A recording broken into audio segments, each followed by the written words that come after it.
time on the board. The 17B, Braxton Klein with the 14.272 will lay down the fastest time for the R-Box stock. Luke Petit going to go 14.280, rounding us out in that group.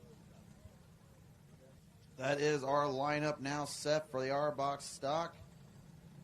We're now going to get our intermediate wing outlaw machines to the stage. We bring 5 of them to the show, and in this division, you'll see the 3E, the Ethan Matrison from Oskaloosa, Iowa. The number 9 is Lauren Fultner from Knoxville, Iowa. In the 53, it's Liam Mason from Liberty, Missouri. In the 17, Trent Pearson from Russell, Iowa. And in the 1M, that's Devin Morrison from Des Moines, Iowa.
In this field of drivers, your top 3 will look as follows. The 3rd spot will go to the 1M Devin Morrison. The 2nd spot goes to the 3 Ethan Matrison. And rounding out on the top side tonight with a 12.581, the 17 Trenton Peterson.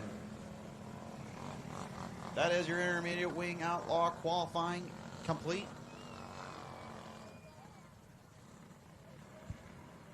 Now, race fans, we've got 24 entries of box stocks to get through. This is a lineup with some new names and faces in town. Let's see how we bring them on down. In the 17A, it's going to be Caden Anderson from Newton, Iowa. In the number 22, that's Carson Sanders from Des Moines, Iowa. Driving the number 79, that's Dax Housley from Runnels, Iowa. And the 84 will be Brooklyn Signs from New London, Iowa.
Time for some box stock qualifying to be put into session.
First round of qualifying here, race fans. We're going to set our top 2 here. The second spot goes to Carson Sanders here in the 22. Got a 13.005. The Dax Housley in that 79 getting down a 12.604. He is the one they're going to be hunting down in the box stocks. Next group of drivers to the stage. On the number 16S, that's Aubrey Steele from Kirkwood, Illinois. The 3J is Jonathan Petit from Winona, Minnesota. The 1X of Brent Brooks is from Centralia, Missouri. And in the 72, that's Crew Lowry from Ottumwa, Iowa. As they get along around the racetrack here, folks, again, I am very terrible with messing up on names. If some of you may have already kind of guessed, if I am messing up a name or something, please do not come at me with pitchforks and torches. Simply whack me upside the head with the frying pan, if you will, and let me know how I can say the name properly. That's all I ask.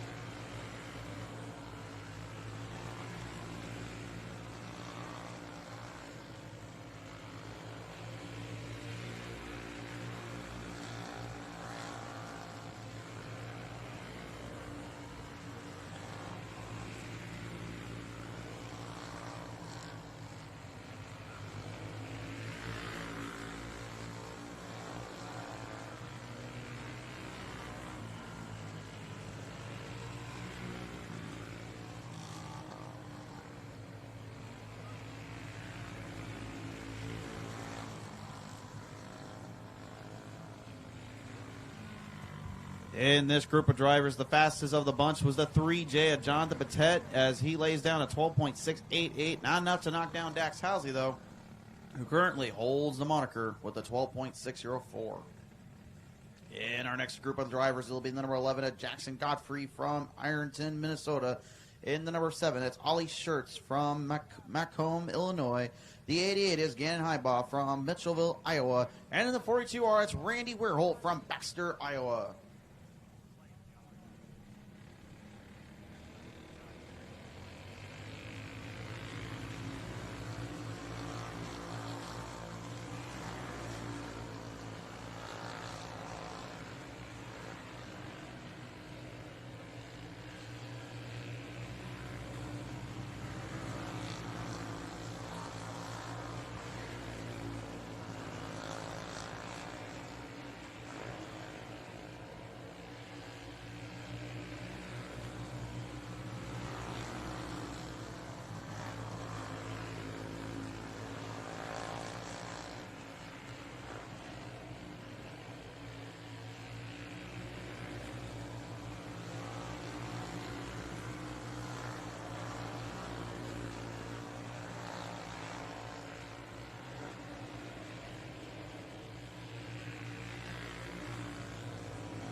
In this group of drivers here, you have set the time with the number 88, Gannon Heibaugh, going to get a 12.763. About a tenth slower still than the second place driver in there, Jonathan Petit, as well as Dax Housley, who still holds on to the top spot. That's your top 3 as of right now.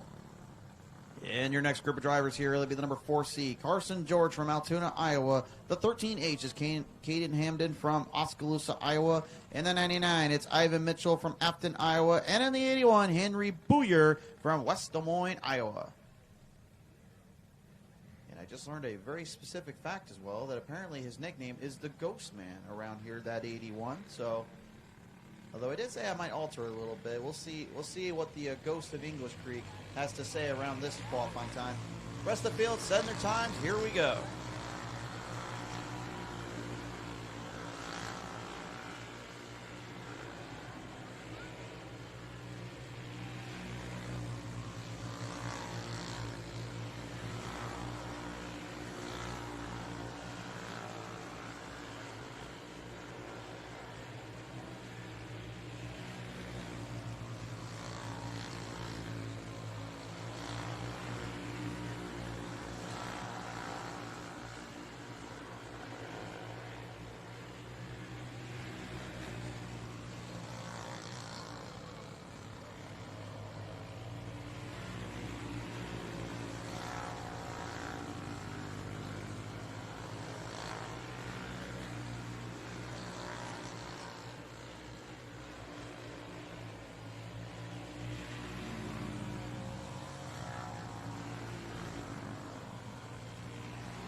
It's a new quick time on the board. The number 4C Carson George with a 12.539 in this group as well. Henry Booyer going to slay the Dragon on the top 5 as well. He'll get a 12.786 for his troubles.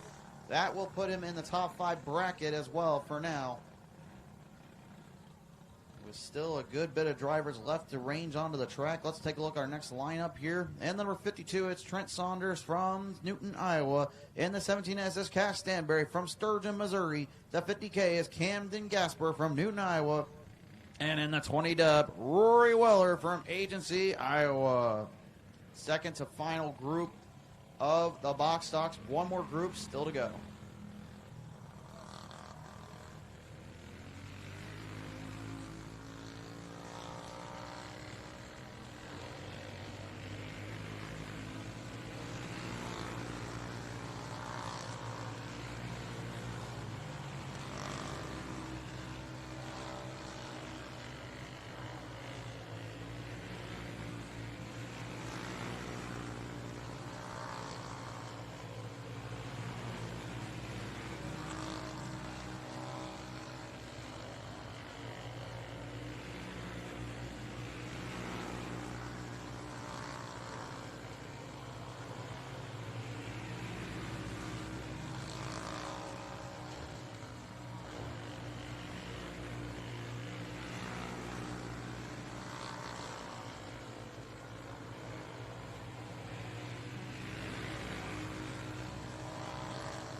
So in this group of drivers here, the number 50K of Camden Gasper and Rory Weller, the 20 dub, taking the third and second spots respectively here. Camden with a 12.552, Rory getting at 12.593 with one more group left to try to knock down Carson George off that top spot. In this final 4, you will see the 15N of Braylon Neer from Corden, Iowa. The 02 is Raxton Hahn from Ottumwa, Iowa. The number 69 is Trick Don't from Kellogg, Iowa. And in the 1K, it's Cruz Miller from Des Moines.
And just like that, race fans, you've got a new quick time on the board. The 1K, Cruz Miller with a 12.387, knocking off the top spot drivers and will be the one they're all hunting down. Braylon Neer in the 15N, also laying down a 12.510, getting him right in with Cruz. We'll now move into the 250, 125s. We got 13 entries here tonight with us.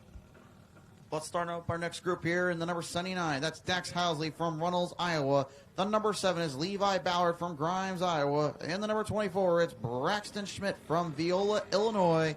And in the 6D, Riley Dawson from Indianola, Iowa.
In your first group of drivers for the 250, 125s, you give the nod to the 79 Dax Housley, setting the time of 10.890. Riley Dawson going to go second with a 10.952. Next up on the lineup will be the number 5 of Ashley Slaughter from Iowa City, Iowa. And the 6DM is Marshall Dawson from Indianola, Iowa. In the 777, it's going to be Drake Ballard from Ankeny, Iowa. And in the 14, it's Luke Garner from Sioux Falls, South Dakota.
You've got a new quick time on the board. The 777 Drake Ballard with a 0.8165. Laid down the fastest time here for the 250s.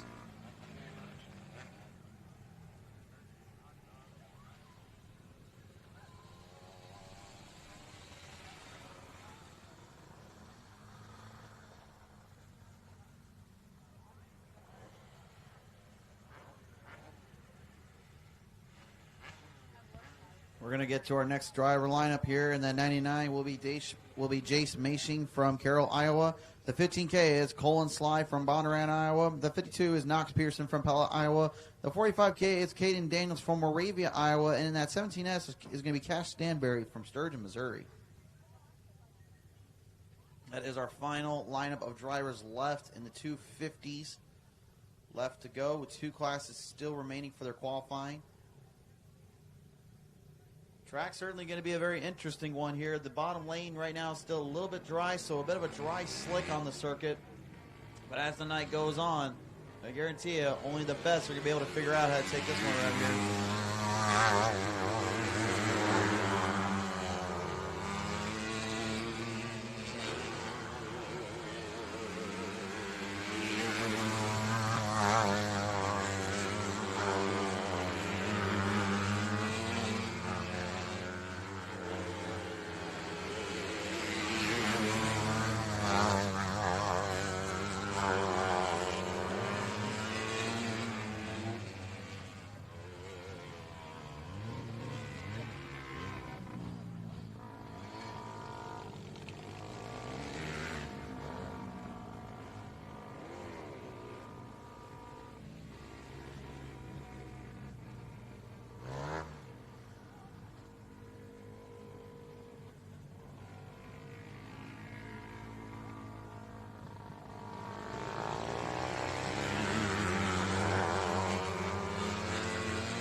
Well, it seems we can't really get the qualifying group here for this one here set because turn 4 right now has been kind of biting a few of them up there. Colin Sly has been bit as well as the 99 Jace Macing. And it seems like really it's coming right off the middle spot there and right into the fresh stuff. You can see where the track kind of darkens up there in the middle off turn 3 and into 4. And then all of a sudden they go from that into that dry, slick area I mentioned a second ago. That's hard to control because, again, you're looking for grip and rubber. The next thing you know, you lose control in there. It's hard to get it back around these parts down.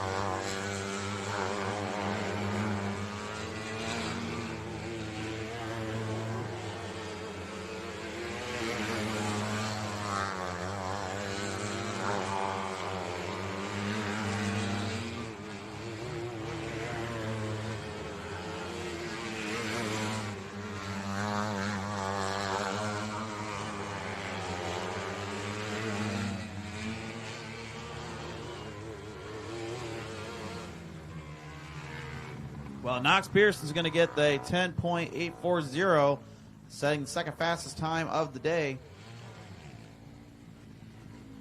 Still 3 more left here to finish up, as we're going to get the rest of our drivers onto the stage here. Looks like we're still missing 45 KK Daniels as well as the 17S of Cash Stanberry to finish out our qualifying.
Well, try as they all might tonight here, it will be the 777 Drake Ballard, still the #1 seed in the 250 Outlaws.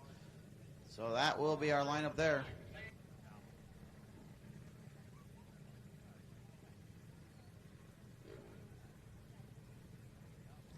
Coming up next, race fans, Adult Wing Outlaws are coming to the stage. We should be going with 6 tonight, so we'll take them 3 at a piece, I believe.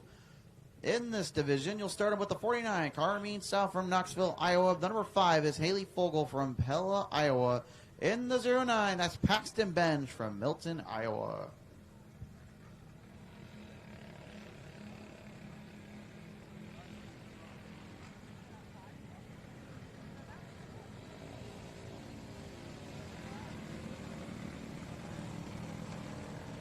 All right, well, they're going to send out all 6, so here is the full lineup tonight. The 21, Landon George from Monroe, Iowa. The 19H is Braden Hicklin from Polk City, Iowa. And in the 000, that's Chad Nillis from McCook Lake, South Dakota.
And in this field of drivers, the top spot's going to go to that 000 Chad Nillis, getting the top spot with a 12.601. Baxton Ben's got a 12.795, and Landon George with a 13.213, rounding out your top three.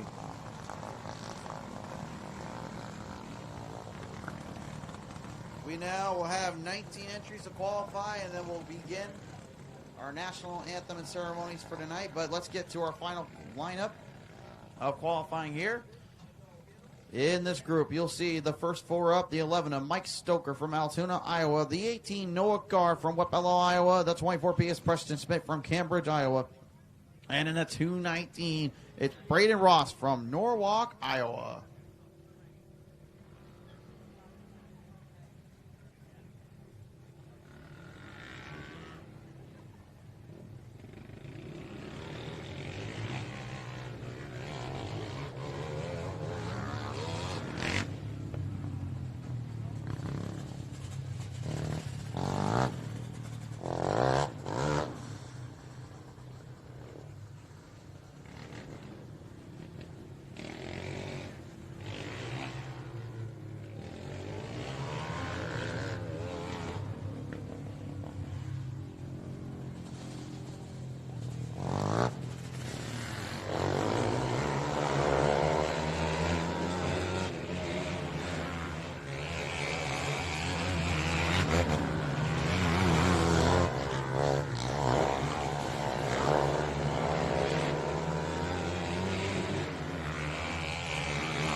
For your first group of drivers, top two will be the 219 of Braden Ross, laying down 11.276. Top spot so far is the 24P of Preston Smith with 11.234. That is your first two drivers right now on the top spot, and that means they're the ones everyone wants to take down on this lane.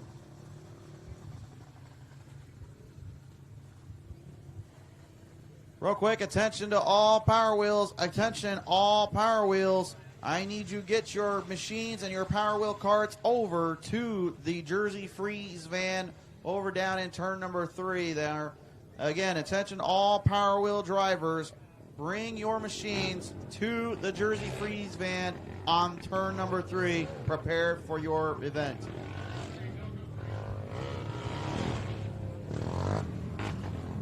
Here we go. Next up on our lineup today, here will be number 33, Jaden West from Des Moines, Iowa. The 132 is Cash Kinsey from Viola, Illinois. From the 26 is Walker Overture from Hedrick, Iowa. The 46 is Marty Murphy from Knoxville, Iowa.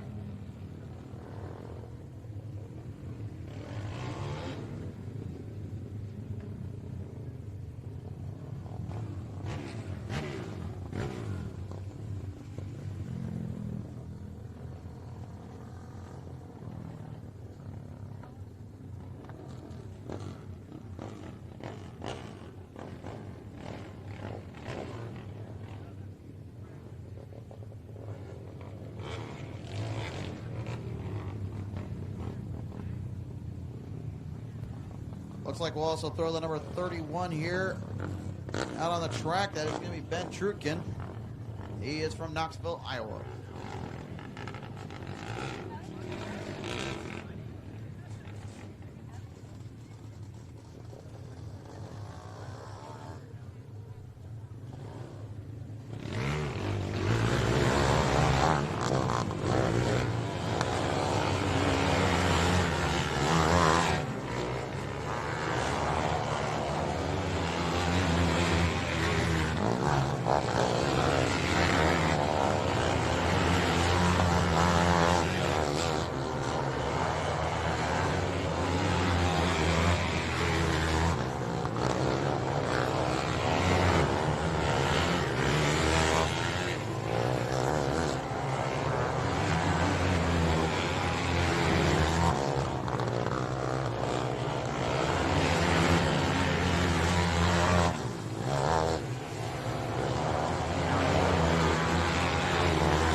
You've got a new quick time on the board. It's going to be the 33 Jaden West with 11.039.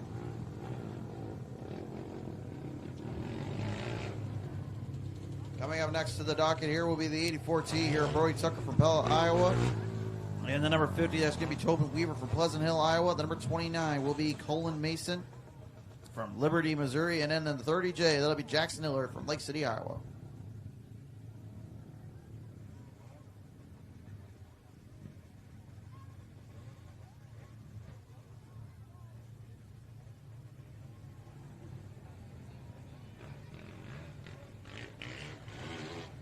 Real quick, again, a quick reminder to all Power Wheel drivers back there. All Power Wheel drivers head to the Jersey Freeze van for staging, please. All Power Wheel drivers to the Jersey Freeze van and staging area, please.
We also had on the lineup there, I need to clarify the number 47, Nate Carroll, as well as the 000 of Chad Nillis. He also was on the stage. But out of the group here, this will only be a third place spot, and that goes to the 30J at Jackson Hiller with 11.118.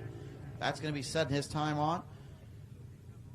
Unless I am missing anybody now that they keep throwing some numbers different organized here. I believe we're going down to our final four. It should be the number 4, Jake Slaughterback from Knoxville, Iowa. The number 7, Nikki Ballard from Ankeny, Iowa.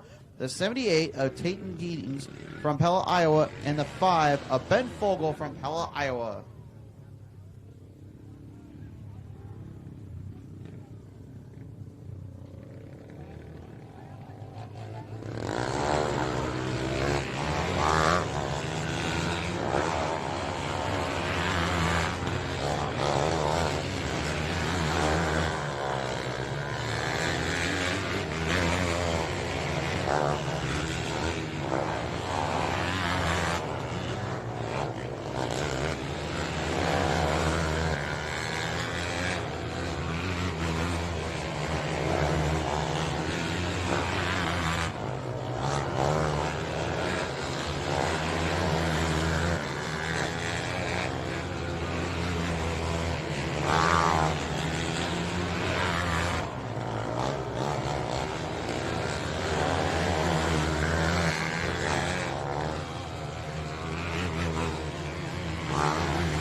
We had a lot of heavy hitters in this one, but out of the top spot, though, It still will remain the 33 at Jaded West, your number one seed for the Open 500 cc's. Walker over turf, your second fastest. Jackson Miller going third. Brody Tucker's your fourth. And the 24B of Preston Smith will be the top 5 driver entering in for the Open 500 cc's. We'll be back real quickly here in just a few short minutes. Oh, wait, hang on a minute. Guess I'm getting word we got one more still that's supposed to come out. They've been keeping secrets from me, race fans. They've been hiding this from me. Looks like we missed a 29 down there. Well, a little duct tape and a little bit of mesh, and we'll send one more out. Okay.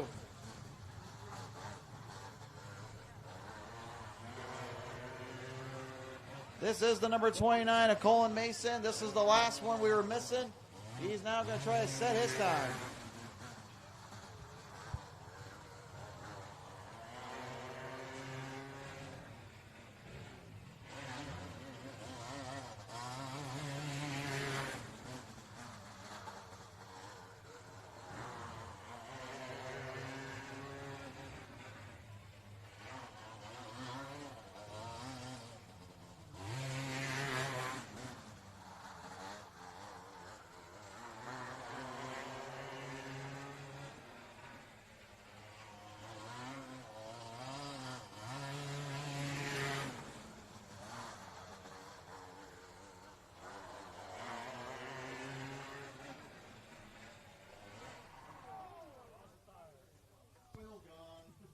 Well, and there went the wheel.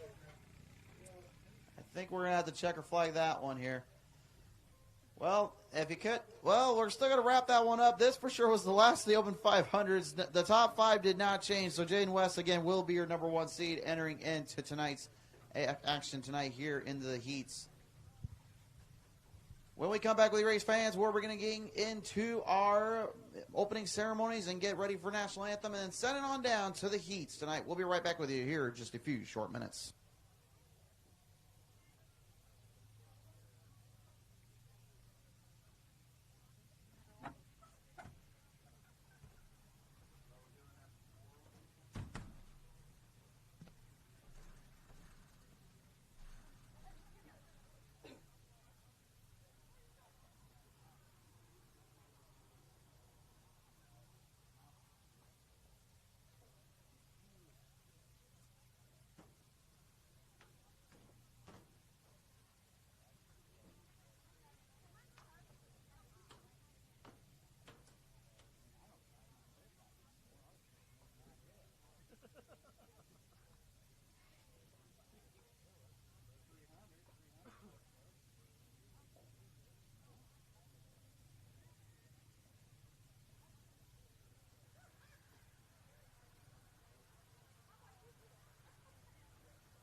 Okay, race fans, real quick here, we do have a very special little thing tonight here.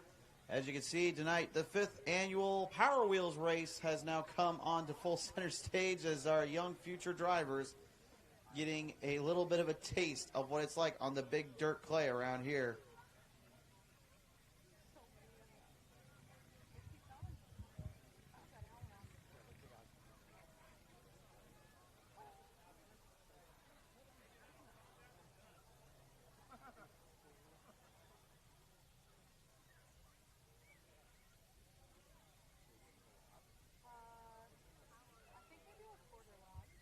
All right, as I get all the drivers lined up in position, I do not have names for this, so I'm just going off the carts I can see and what I understand. But this is indeed our 5th annual Power Wheels run here. 5 years ago, they started up this little tradition here, got these youngsters and everyone ready to come out and try to see what they can do and showcase.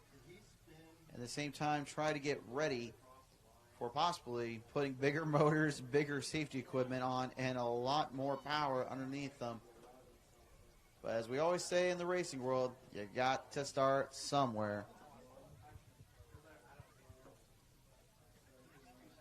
The young lads and lasses is just getting squared up and getting ready to roll them onto the circuit here, race fans.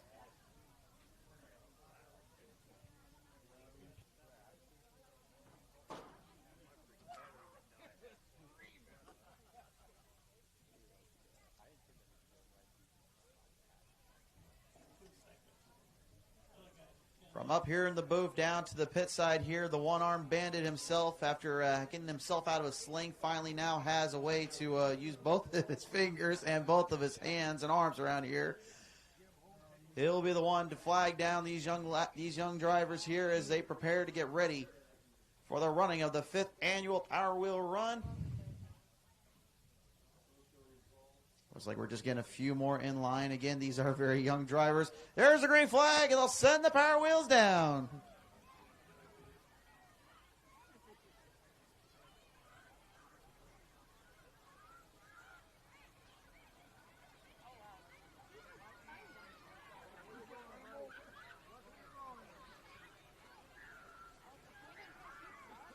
Well, this will be an early lead for the big red Jeep right now. Meanwhile, Lightning McQueen is getting some speed in around through turn number 1. As the pink Safari Hunter is right now trying their best to get the big Jeep up back in the spot. The Safari Hunter in the green as well, right in the mix here, as much also with the red track, with the green John Deere tractor. But on down the back straightaway here, folks, coming down the end, it's gonna be the big red Jeep to victory lane.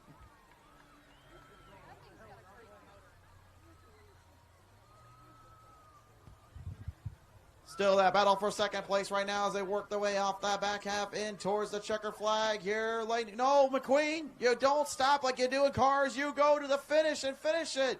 The king is not back in the grass. Get to the finish. There you go. The big pink Jeep will go third as we bring the Safari Hunter around as well, looking for the 4th spot. Big battle between them and the Hummer. And the Hummer will have to take for 5th because the Safari Hunter goes for 4th. Back round, the John Deere tractor going to get 6th place as well. The pink Cadillac and that big old Jeep around there going to roll it right off into a 7th spot. Battle is on for the 8th spot. You've got some runners there as we've got the Polaris, the Cat trying to get around. We'll finish for the 8th spot. Who wants it more to the line?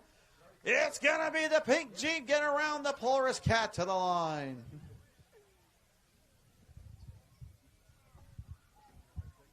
Still one more need to finish this one out. She is currently down in turn number 1 here, looking to get it finished up.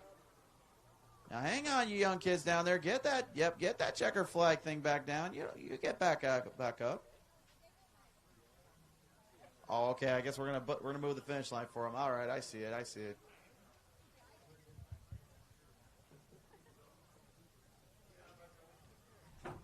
We got to move that pink Cadillac over here and get it into victory lane, race fans. We got to try to cheer them on a little bit, show them some love. They're just trying to get to the checkers over there.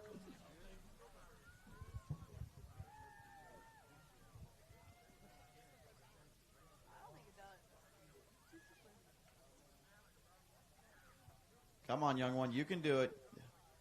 Just put a little more gas in that foot and get it right to it. They'll come around to the back straightaway here and finally headed on down to the checker flags, our final finisher for the 5th annual Power Wheels event. A great showing here by the future of our sport as we get them ready for the journey that lays ahead and our road to not just finding the best, but the road of outlaws here at English Creek Speedway.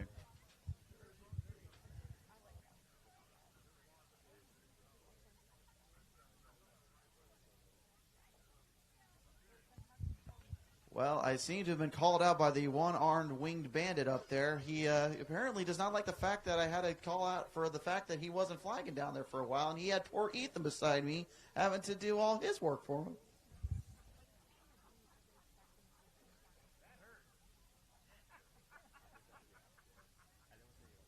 So the kids tonight that came down here for the Power Wheel racing as well, they are down there with the Jersey Freeze tonight. Jersey Freeze Ice Cream here representing from Monroe, Iowa. They are down there in turn number 3 with that big van down there showing a little love to them and getting some ice cream on the sport. So those that participated in the Power Wheels to have some ice cream on Jersey Freeze here. Thank you for Jersey Freeze for coming on out tonight.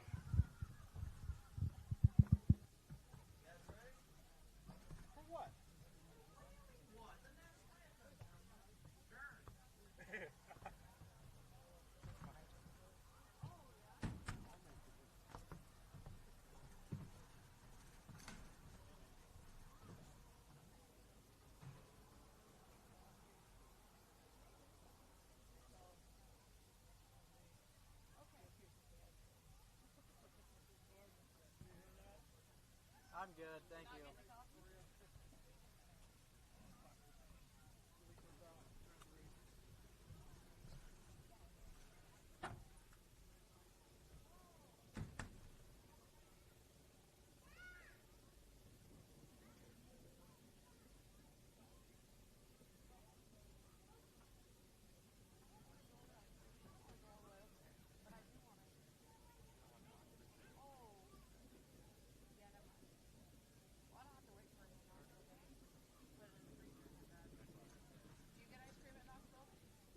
Fuck no. Come up to the box and get some. Fucking Tony steals it all. He does. Badass. I can't even get it. Half the time I go down after it's already I've gone. never got one ice cream in the 9 years I've worked there. You want me to And they save get you it one? every week. I'll save you one. Actually, I did one week when I set up in the booth. I stole Tony's. You have to get it right away or they'll eat all of it. Unbelievable. It is unbelievable. We're on the flag stand sweating our asses off in the helmets and we don't get ice cream. They're in the air. They're just They're munching cold. away. I like when I get down and they're like, oh, is it hot up there? We're freezing in here. I'm like, I don't even want to hear about you freezing. Yeah. Like, I'm literally sweating so much. They're like, well, Tony turns the air down. I'm like, I don't care about Tony in the air. It takes a while for him to cool down. He's got a lot of blubber on.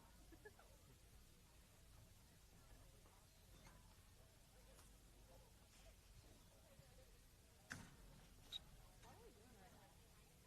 I don't know. Okay. Waiting, yeah. Waiting You're for the right. rain We to don't come. usually wait long enough. We do usually be out here in like 2 seconds.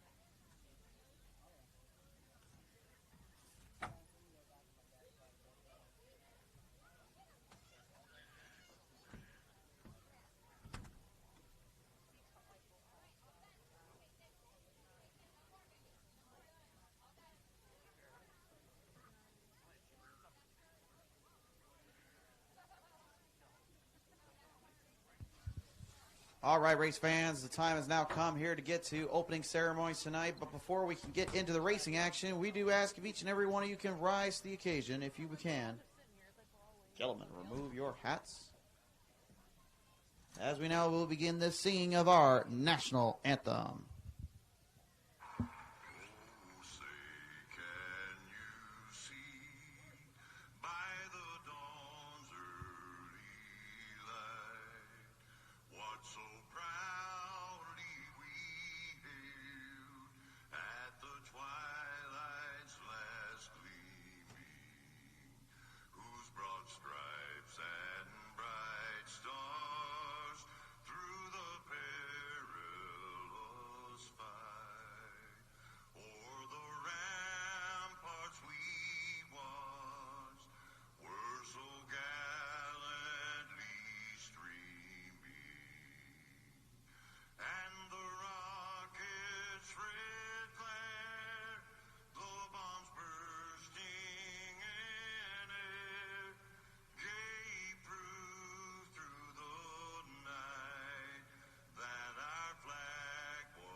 Ladies and gentlemen, boys and girls, children of all ages, here in Marion County, Iowa, from the booth and down the track, proudly presents to you the showcase of big wings and bigger sounds that sing to the name of hard racing excitement all around. This is truly the Road to Outlaws. Welcome to English Creek Speedway.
Well, race fans, we are now getting raced for our first heats of the night here on the starting pole for our box stock. It will be the 17B of Braxton Klein from Newton, Iowa. Outside of them in the 9A, that'll be Carter Lange from Maple Grove, Minnesota. Row number 2 in the 1B is Braxton Miller from Des Moines, Iowa, and that's 41H is going to be Shane Hughes from Liberty, Missouri. Row number 3 is going to be the 5 of Jack Linger from Knoxville, Iowa. And outside of them in that 33A is Aurora West from Des Moines. And shotgun of the field tonight in the 21, Hayden Hawk from Tracy, Iowa. That is your starting lineup for tonight here, race fans. These drivers now getting ready to set on down the stage. Just down the highway and now into center field. It is time to go racing. Here is your first heat of the night. It's our box stock center stage.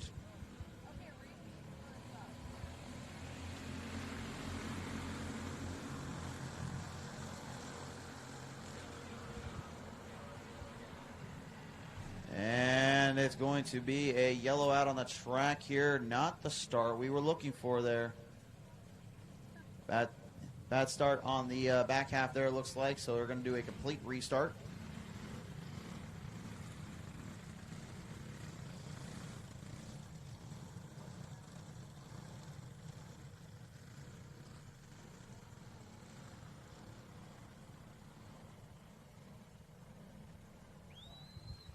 Well, I'll give the bar box stock credit where credit's due. Usually they struggle a little bit getting lined up. Keep in mind, these are 4 and 7-year-old drivers inside these cockpits, and they just showed how the big boys and big girls have to set up around here pretty well. I'll give them that.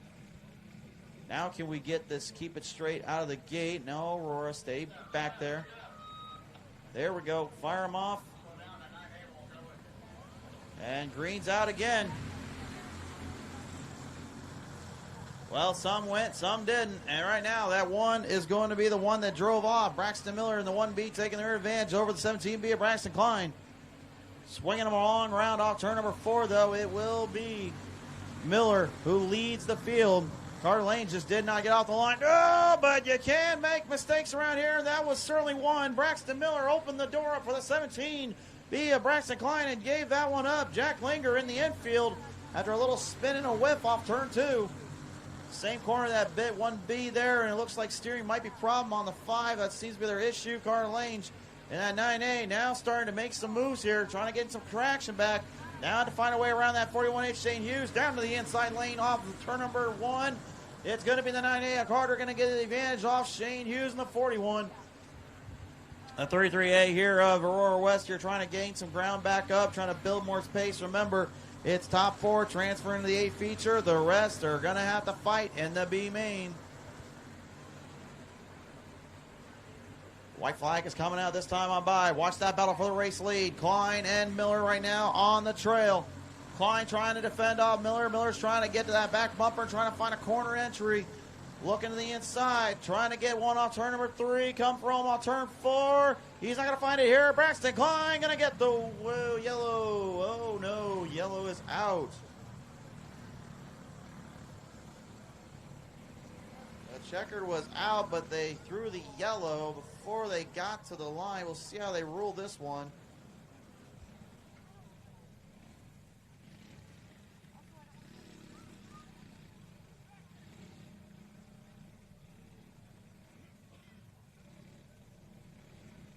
So they will call it a done deal here, even though the yellow came out. Checkers were out already.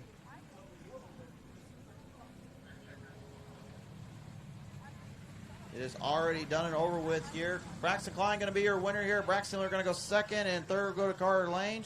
And Shane Hughes finishing 4th. That is how we will end this one.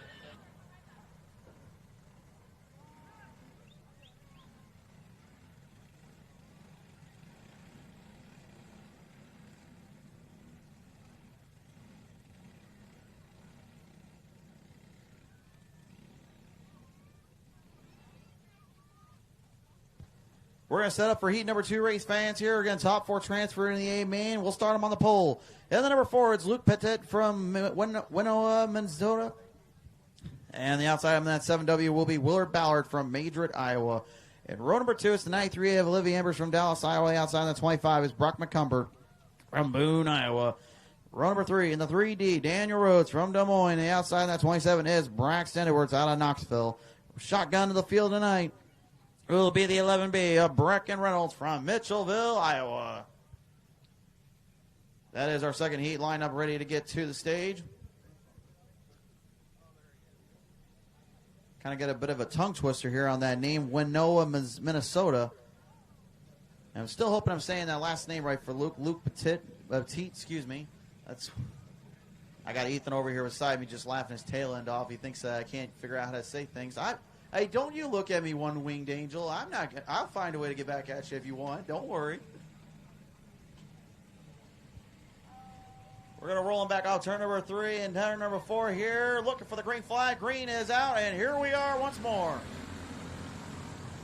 Alligator, it'll be the 7W. Willard Ballard taking full control, but Brock McCumber on the inside, not exactly letting up, and he finds the speed on the bottom, shifts the lane, and gets the run. He's got the lead coming off the 4. Speaking of number 4, Luke Petit right now is right in the mix here, trying to find something. Willard Ballard defending off, though. Knows he's right there in the mix. Now needs to try to keep lane choice and keep the defense on while he still goes into aggression mode to get to that 25. Braxton Edwards and the 11B right now. Brecken Reynolds right now just trying not to be the dead last of the pack. Meanwhile, Willard Ballard, he saw an opening on the back stretch, looked for that 25, couldn't get to it. And in that run, Luke was looking for his shot, trying to find it as well. Can't quite get it. He's driving it in deep and cornering off hard, but just can't get the pass. You've got a great race right now for the race lead. And Willard deep the inside again. McCumber opened the door for him, and he snuck it through. McCumber going to block, and sends the 4 around. Well, the number 4 of Luke Patet, unfortunately, getting a nasty little tumble off turn number 2. He came out quick there. The number 25 of Brock McCumber looking for his lane choice, and unfortunately he found the railroad spike that knocks him down a few pegs, and he went slipping and sliding off too. That's the hardest thing in that situation, again, is you're having to face off one another so quick and so fast, and the next thing you know, something like this just popping up right away.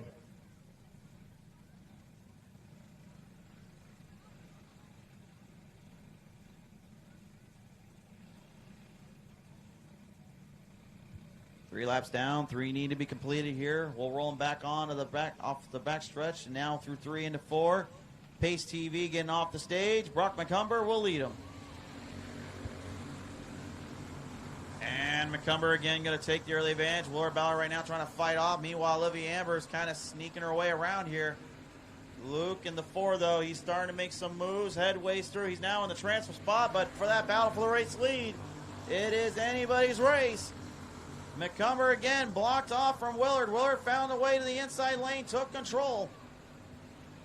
Now can he hang on, because McCumber's not going to let up that easily, but the white flag is out. Time running out for that 25. Will he have a chance to get to the 7W as they bring him right off of turn number 2? Olivia Embers right now just trying to hold on that 3rd spot as well. Watch for Luke in the 4 there, but off turn 3 and 4, it'll be the 7W. Willard Ballard taking checkers home. McCumber going to go 2nd. 3rd's going to go to Olivia, and 4th will go to Luke Patet there. That'll be your top 4 transferring on.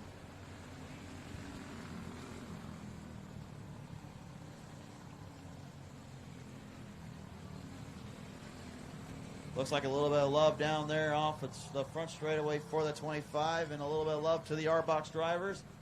Great racing there in heat number 2. These R-Box kids, I tell you, they may be young, but they are not small in stature. They are strong as competitors should be. As the future of our sport looks to continue to get better and better the further we go along. Looks like we're going to need to get the 3D of Daniel Rhodes off of the infield there. Tough break there for him. Looked like he had troubles right out of the gate. Couldn't quite get it refired from there.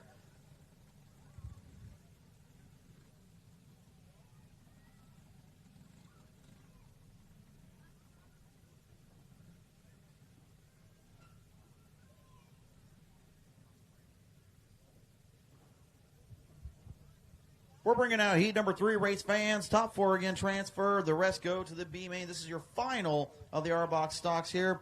Let's pilot them down. Starting on the pole in the 224, Sawyer Struckis from Atalissa, Iowa. On the outside in the 3K, Kaylee Metheny from Des Moines.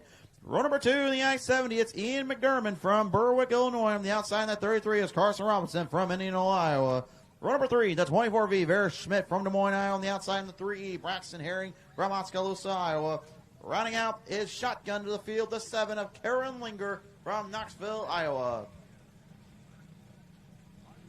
Well, without having to guess or take a shot in the dark here, I can already tell you there are 3 to 4 top contenders here that can easily be top 5 in the A main. But we're going to have to see which ones come out on top, because anything can happen around these parts of town. Green is out, and here we are. Entering in turn number 1 out of the gate, Sawyer Struck, going to give him a little bit of a thunderstruck there off the turn 2, trying to hang down as Kaylee Metheny in number 3K trying to fight him off. She sees racing stripes. She sees ways to pass. She's looking for that racing line. But Old Stripes blocks off that lane. McDermott right behind him right now, trying to find an opening, trying to find some momentum. Carry him through into turn number 3, into 4. And it's a 4-car battle for the lead. The 33 there of Carson Robinson snuck their way in. It says, hey, I'm back here too, you know. Trying to see something, though, as right now the 224 is currently holding down the charge and keeping things under control. Young and hungry right now, though. These 4 will not give an inch. Meanwhile, Vera Schmidt, Karen Linger, and Braxton Herring here trying to do what they can to not be the back of the pack and get back to the front stack.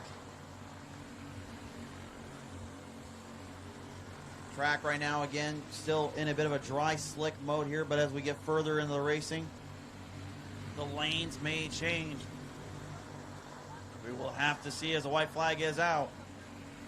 Sawyer Struck trying to finish this one on top. Gonna have to work his way through off turn 3 into 4 one more time, and he will indeed. Struck gonna get them all to victory lane. Second's gonna go to Kaylee Metheny. Third goes Ian McDermott, and fourth will go to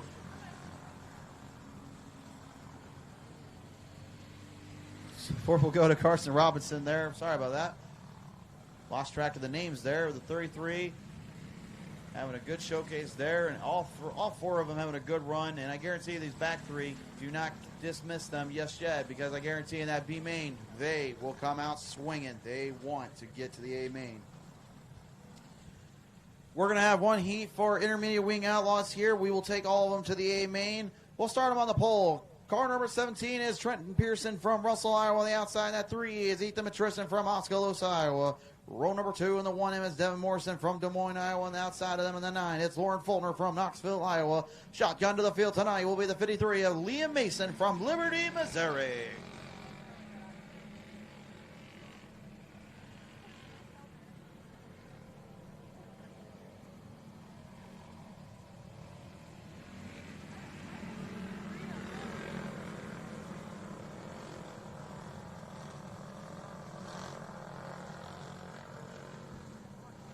We're going to field them down onto the back straightaway here, awaiting our flagman's run here. They got to make sure they get to the white line off of turn number 4 before they fire.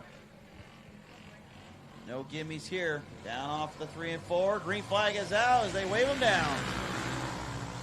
Out of the gate, Trent Pearson going to take early advantage. Devin Morrison and Ethan Matrisson have a little go into turn number 1, but it'll be Matrisson who gets the early advantage. Morrison backed off there into a corner. Fired down off of turn number 4 here is side by side with Matrisson. Found the inside lane though, and now charges quick. Matrisson now back on the attack here, trying to get to that inside lane, but opening the door up for Lauren Fultner in the number 9 as she comes flying in like a harpoon on a big whaling boat in Alaska. She is right now trying to take full control. And going into the inside lane, can't quite find the run. Meanwhile, Trent Pearson, well, let's just say he's turned on some Billy Idol. He is dancing with himself right now. He has nothing to worry about, but right now the top 3 are up for grabs.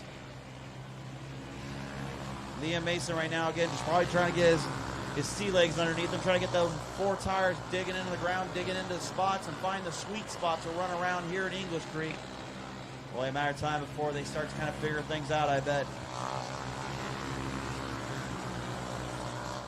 Morrison still holding on to the second spot here. Matrisson trying to get some ground coverage, trying to get something figured out. Seems like he's trying a bit of a different lane there compared to Morrison. You notice how Morrison is going deeper to the bottom lane, trying to catch off the verb there.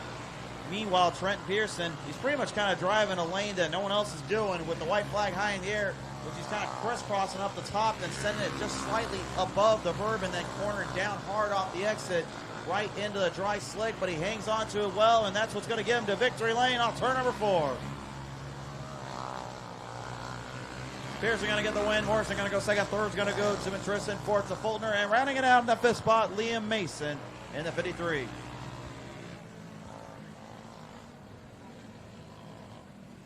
All right, not bad at all, drivers. But I guarantee you there's still more we can get out of them. Keep your eye on these guys in that A main. They could be the show tonight. We've got 3 heats for you in the box stock division. Let's start them on the pole. In the number 1K, it's Cruz Miller from Des Moines, Iowa. On the outside in the 50K, that's Camden Gasper from Newton, Iowa. Row number 2 in the 3J, it's Jonathan Tett from Winona, Minnesota. And the outside of the 11 is Jackson Godfrey from Ironton, Minnesota. Row number 3 in the 22 is Carson Sanders from Des Moines. The outside of the 02 is Raxton Hahn from Ottumwa, Iowa. And final row will be the 1X of Brant Brooks from Centralia, Missouri. And the outside in the 99, Ivan Mitchell from Afton, Iowa.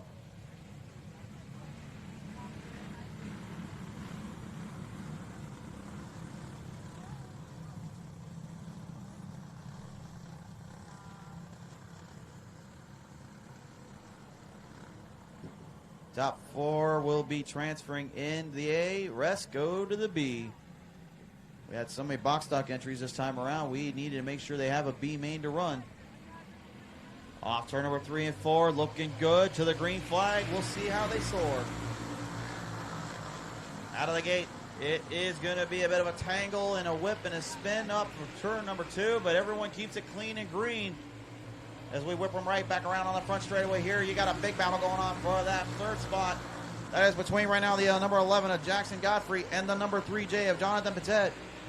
Patet right now doing everything they can to try to get some momentum cleared up here as Godfrey tries to hang on and push further, while Carson Sanders now looks to get to that transfer spot. That fourth place spot is where the transfer line ends. If you ain't in there, you're on the bubble and sending it back to the shadow realm for the B main. But right now, Cruz Miller not even worried about it. Staying focused and keeping it nice and smooth through the corners here, just keeping speed and endurance under control. While that 50K of Camden Gasper stays right there in lane and in line as well. Got a great field of solid drivers here. Again, everyone just trying their best to work around this very tough surface and track tonight. Ivan Mitchell a little bit wide there in the 99, sending it high side up to the sky. Not where he wanted. He wanted to try to get back down that low lane there, and he'll fire it back, but that was certainly a little bit of a mishap there as he was going head-to-head with the 1X of Brant Brooks. That was the 2 to go marker. Here comes your white flag lap this time by for the 1K of Cruz Miller. Cruz just wants to get this one wrapped up, put a nice little bow on the present, and send this one to victory lane. Off of turn number 3 and going for turn number 4, the 1K. Easily going to take this one home. Second's going to go to the number 50K of Camden Gasper. Third's going to go to the 11 of Jackson Godfrey. And fourth, final transfer spot is going to go to the 3J of Jonathan Patet.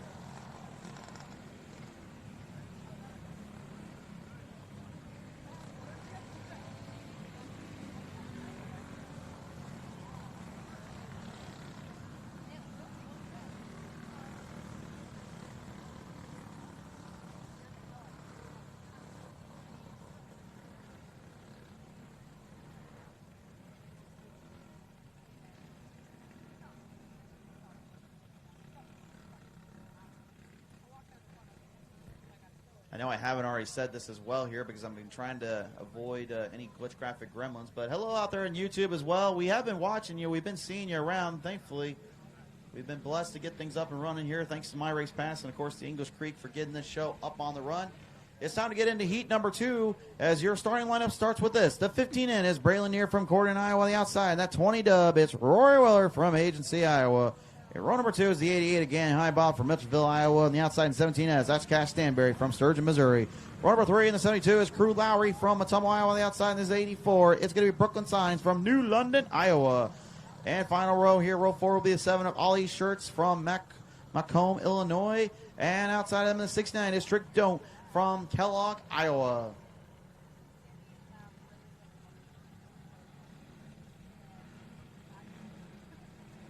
Looks like we were missing some on the field. Yep, there they come. Missing 2 of them. Looks like we missed Shirts, and looks like we were also missing Lowry there. Field looking good. Looks like everything is now in working order.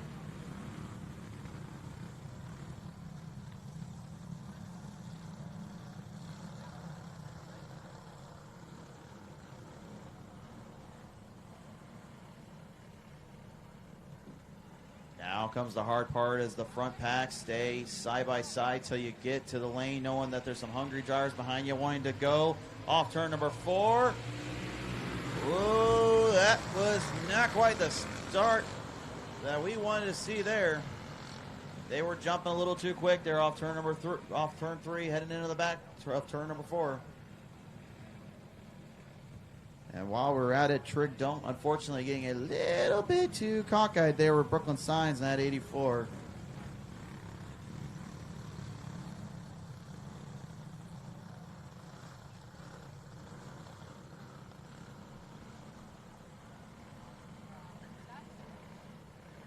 Going green this time by. Make sure you keep them side by side. Don't go piling into one another off the gate. Keep it nice and straight. Off turn number 3 and 4. Looks pretty good there. Here it goes.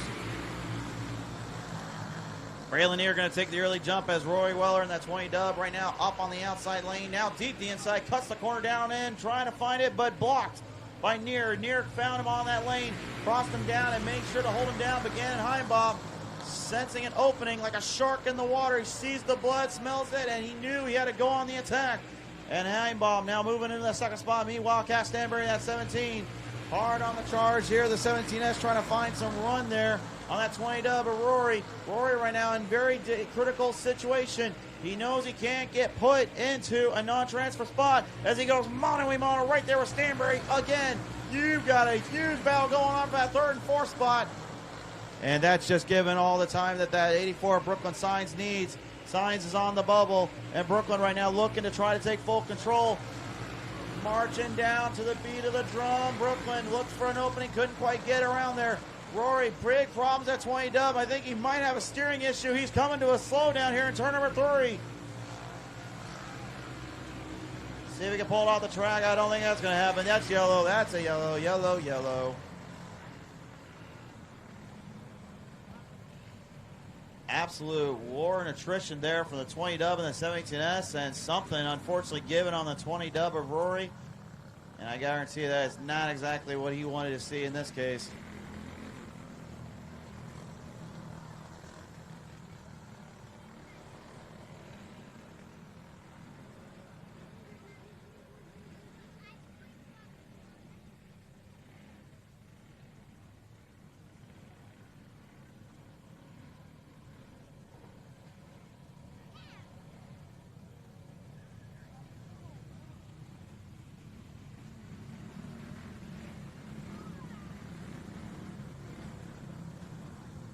Well, again, another tough break there for that 20 dub there. Rory Weller, nothing he can do about it. Racing hard and racing for it. Knew the transfer spot was up for grabs and knew he was in a very tight ordeal there.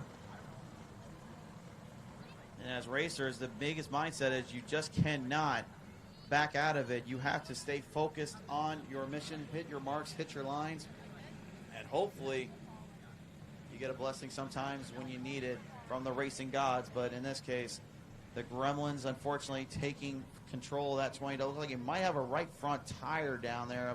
We're trying to see there. Can't quite tell in that case here, but it looks like it is something wrong in the steering valve there. Nevertheless, we're going to refire him off. Pace TV going to set them back on the back straightaway here and let them now do their own charge. Braylon Lanier will lead them. Gannon Heimbaum again making that big jump around the 20 dub when he saw his opening, having to battle at the 15 end. Does Gannon have something for the 15 end? We are about to find out as they bring him right down off turn number 3. Nice and easy, nice and easy. Back to the green, we wave.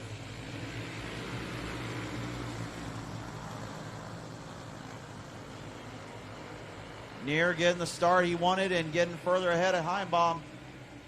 Meanwhile, Cass Stanbury as well as Brooklyn Signs right now hard on the trail. Trickdo and Crew Lowry have a little bit of a field day with each other here. They don't want to be in the back of the pack. They want to be with the front stack.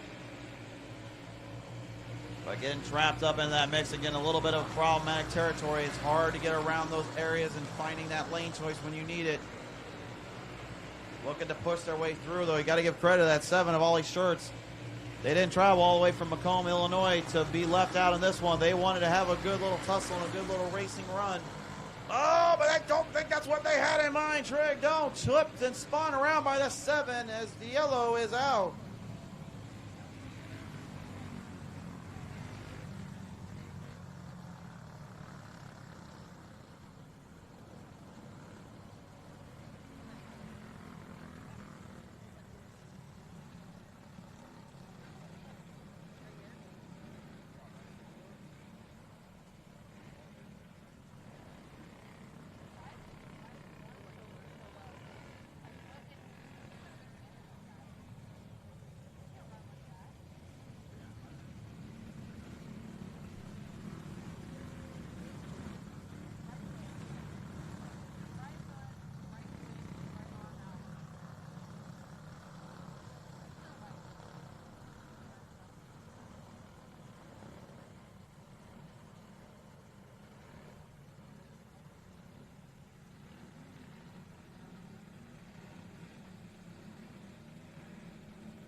Crew Lowry going to need to be going to the tail end there. Jump the start there off turn number 3.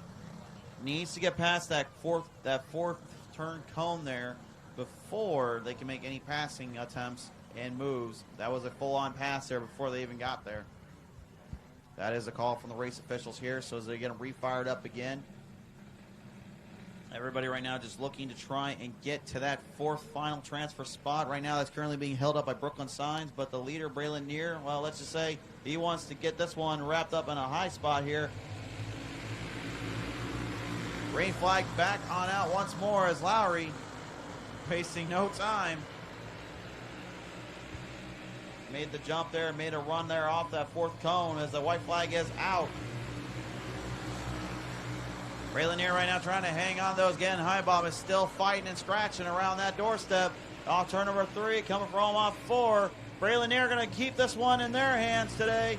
Again, going to go second, third's going to go to Cash Stanbury, 4th goes to Brooklyn Signs. That's your top 4 heading into the A main. The rest, we'll see them in the B.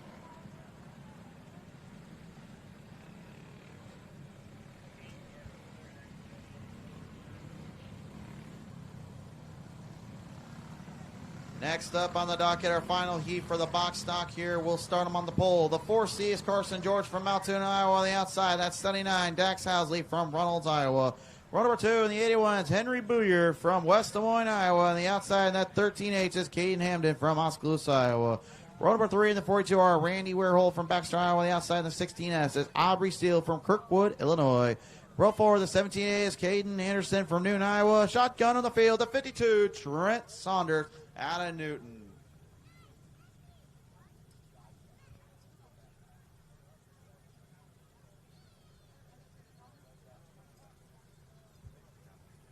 Race fans also don't mind if you see our little flying drone running around here. I swear we are not being surveillanced by anybody in the FBI agencies or CIA. I swear on that department.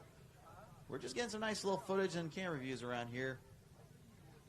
Oh, hey, cameraman. Looks like you have a little guest there. Oh, maybe they want to talk to you.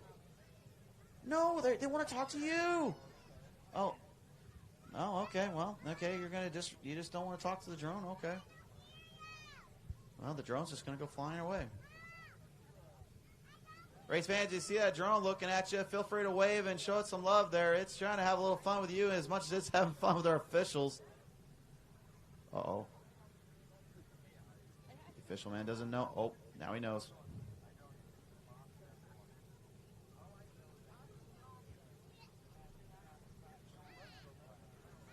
Ethan, are you sure you're not controlling that drone back there? Do you have like some little foot pedal down there that I don't see that you're using? What do you mean you wish? I mean, yeah, if you're the one doing it up there, I know I sent our other friend up there down to the flag stand, but oh hey, speaking of our flag stand, it's okay. He's very friendly. Don't worry, he just wants to wave at you.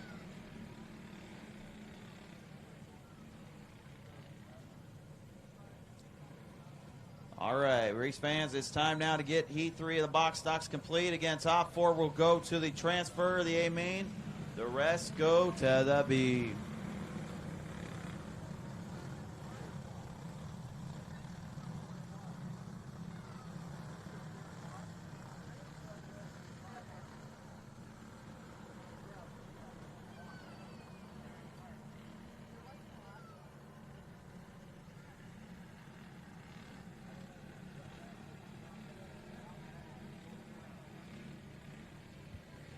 Rolling off turn number 3 into 4. Green flag is out, and here we go.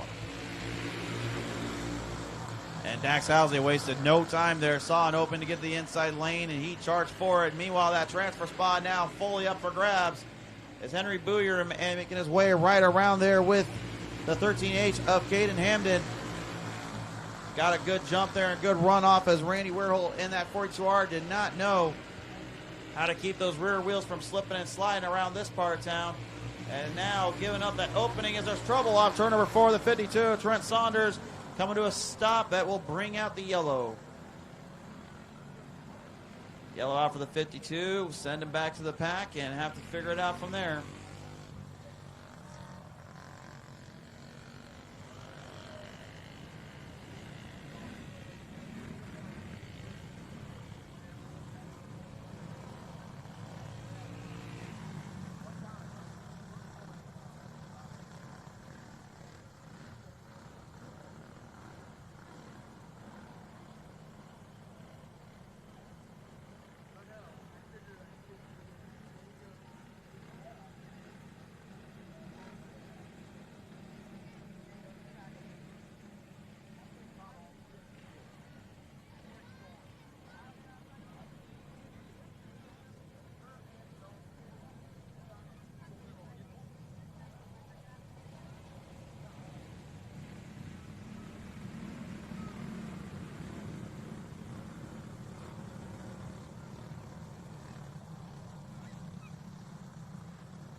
reeling right down off the back straightaway into turn number 3 and 4, and we're bringing back the green.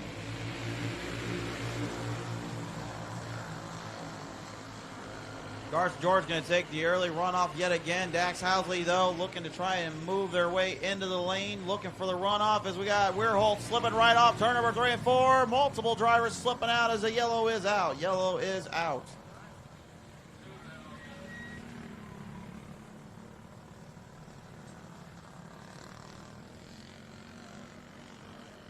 Well, Randy Weirholt went for an absolute spinner off turn number 3 and 4. And great driving, though, from the 16S Aubrey Steele in that 52 of Trent Saunders to avoid not only getting into him, but also staying off the wall protection.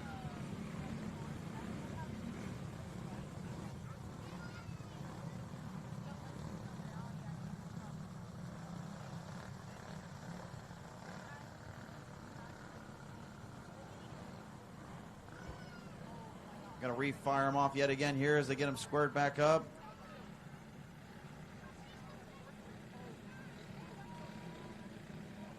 I think Carson George back there saying, like, hey, guys, can you please calm down with bumping me around in the back? I'd like to at least get this thing to the line before we go. Green's out yet again, and here we are. Housley, Booyer, and Hamden right now, your top 4 in there with Carson George. Hamden, though, whoa. Flat track is one thing, but getting that thing up to that wall protection is a whole other story.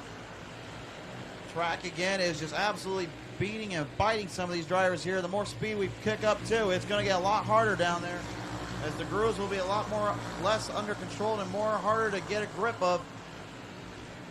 Speaking of that right now, you got a good battle off as Randy Weirholt now going mano-a-mano down there with the 17A, Caden Anderson. Caden right now trying to hold off and hope for a break here to get to that final spot. Caden, though, a little bit wide there off turn number 2. Now comes old Weirholt. Randy going around the inside. Beautiful drive there by Weirholt. Takes full control and advantage. But it's only for the 5th slot right now. They want the spot right now that Hamden holds. Meanwhile, for the race lead, Dax Housley has not left George's back bump for this entire race. Carson George right now just trying to hold on and hang down for one more set of corners, because here comes a white flag. That's time by. Lap traffic going to play a factor here. Will Carson have to go down low? He will. Dax Housley having to avoid off trouble. And off 3 and 4, it will be George holding on for the win. Housley's going to go second. Bouyer's going to go third. Hamden will go fourth. That'll be your top 4 transfers entering in for the box stocks B main for the A main. The rest will go to the B main.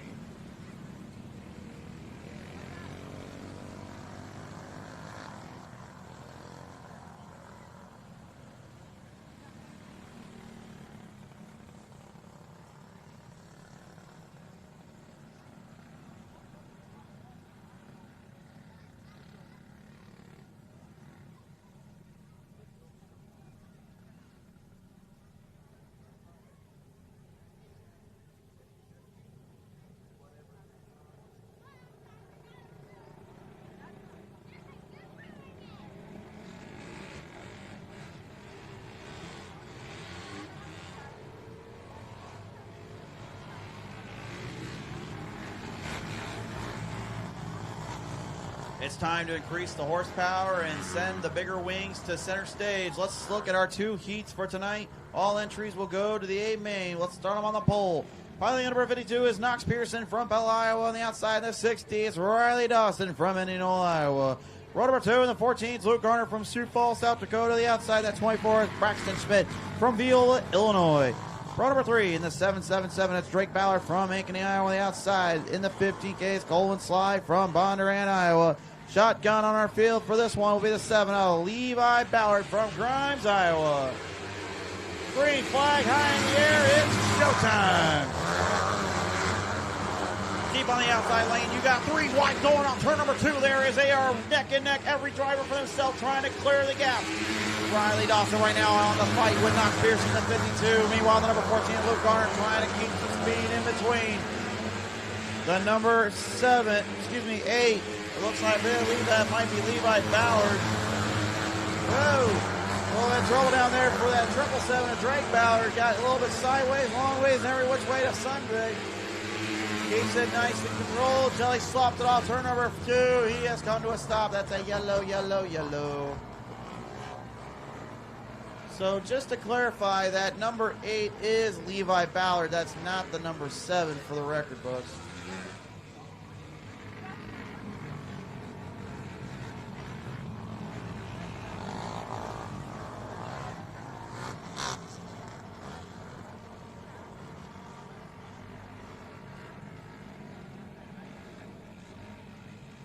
Well, we had a caution come out when we got a couple laps in, or at least one lap in, so now comes the single file cone.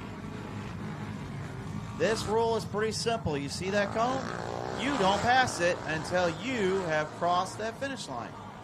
When you cross the finish line, then you can go and pass each other. It's that simple. Right around on turn number 3 and 4. Green back out. Here we go.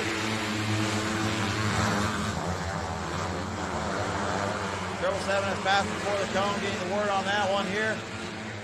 Riley Dawson right now trying to gain some ground there on Knox Pearson while Luke Garner tries to keep up the momentum. Levi Ballard also in that hunt and right in the mix. Oh, and speaking of the cone, one gets sent around on turn number 2. That is the 14, Luke Garner.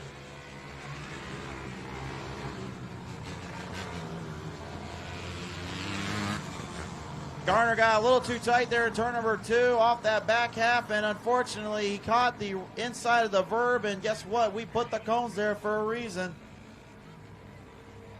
He tagged it, but thankfully only went for a slight little spin, did not go for a tail whip and a flip. But that will get him reset here on the track.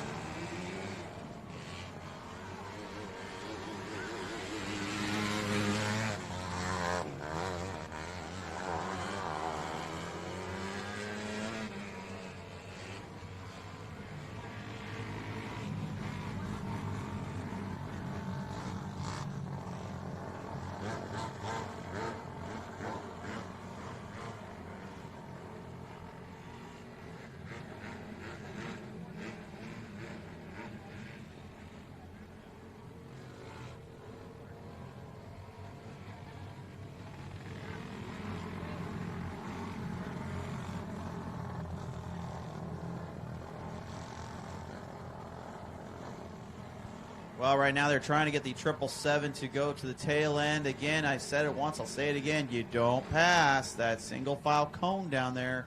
And he did, it sounds like. So that is what's going to send him in the back there.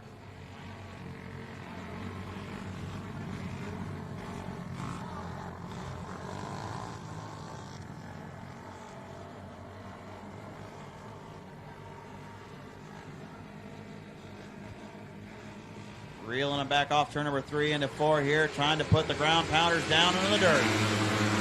Whoa, and down around goes the 777 this time by Yellow is out. Yellow is out.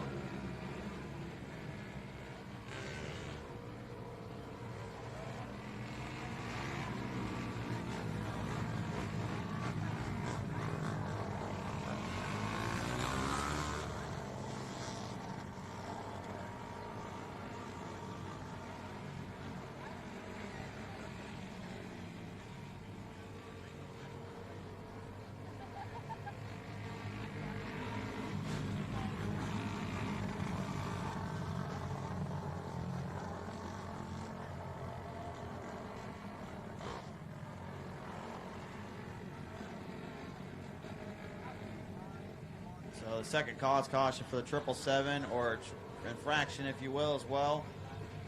You get 2 in the heats, you get 3 in the mains, and that one, unfortunately, not what you want to see.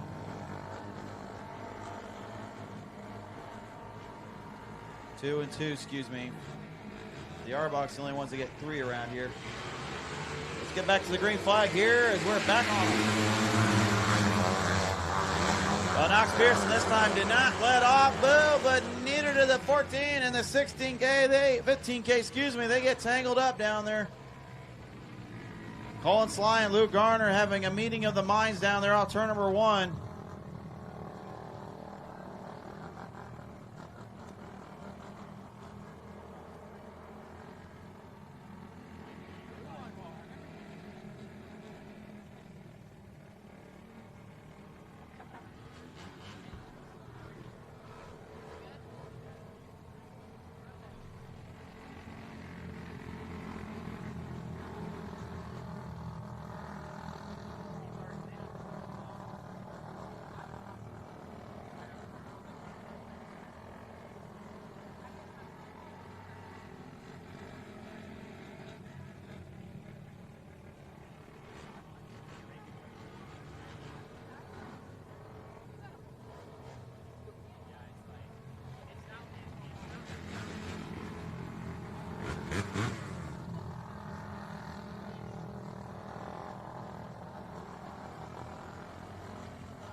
Bringing right off turn number 3 into 4. We fire him back off.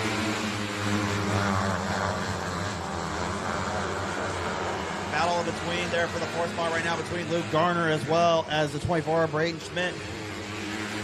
Braden, though, able to hold off Garner just for the brief moment. Whoa, yellow out there. There's trouble for the 6D, Riley Dawson.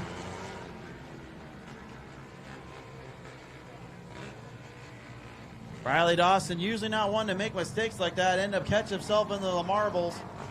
And that one sent him into a very terrible spot that's going to put him in the back of the pack and now having to work his way through yet again.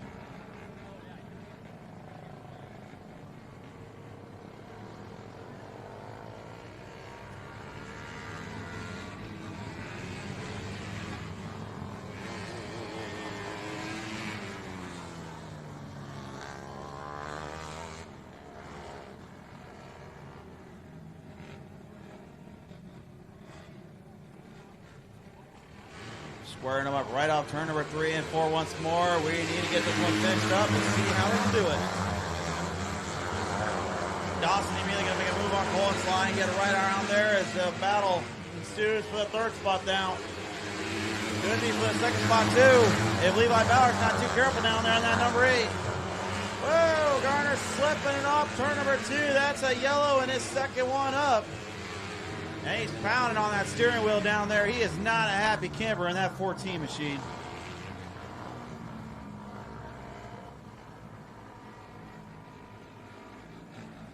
He scratched and clawed so hard there with the 24 Brandon Schmidt and unfortunately just overdrove it into the turn, got it into the verb, and unfortunately yet again just caught himself in a bad spot and a bit of a bad break. That one will send him into the infield.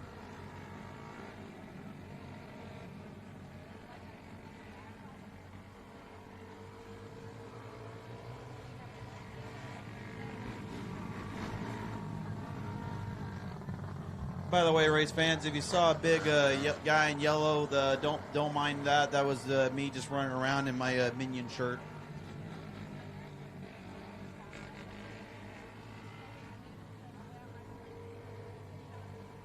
Apparently, though, around here, I'm SpongeBob more than I'm a Minion. I mean, hey, I'll take it. Think about it. That'd be kind of cool there. As we bring him right off turn number 3 into 4. Knox Pearson going to get it back to the green line.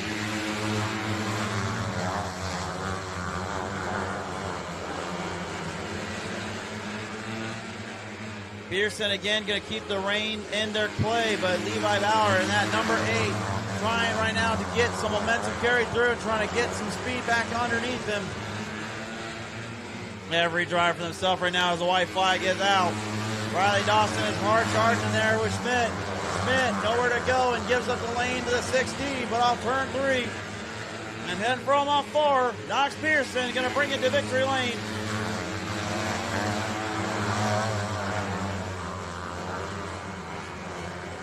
Track certainly got a little bit crazy and a little bit hard to manage down there, but those that were able to hold on were the ones that survived to claim their spots into the A main. And a good bunch of other drivers here certainly will be working hard in the back with their pit crew to get this thing fixed up and running there.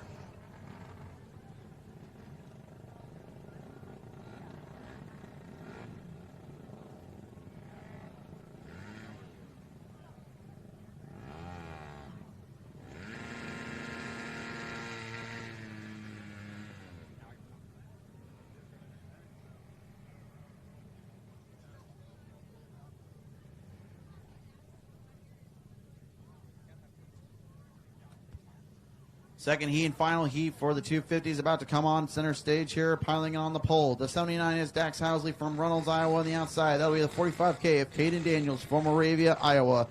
Row number 2 in the 68M is going to be Marshall Dawson from Indianola, Iowa on the outside. That 99, Jace Mashing from Carroll, Iowa. Row 3 in the 5, Ashley Slaughter from Iowa City, Iowa. On the outside, that 70 it will be Cash Stanberry from Sturgeon, Missouri.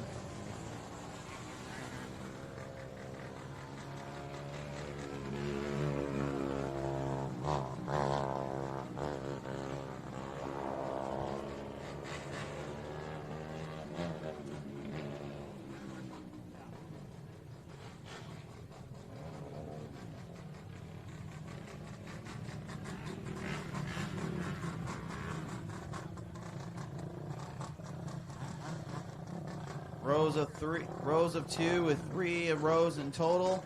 About to send 6 drivers. We're looking for 1 position on the whole lane today. But which one's going to take that top spot, that's for them to decide. We're going to bring them down off turn number 3 here. Looking for the old green flag here. Back on the charge.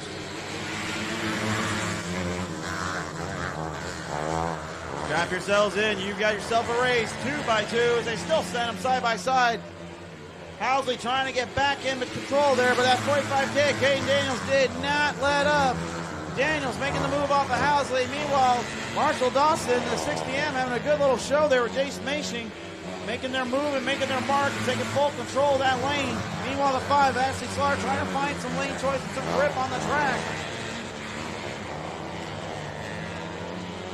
All 6 drivers now spreading themselves in and thin. Whoa! Hold on, Ashley.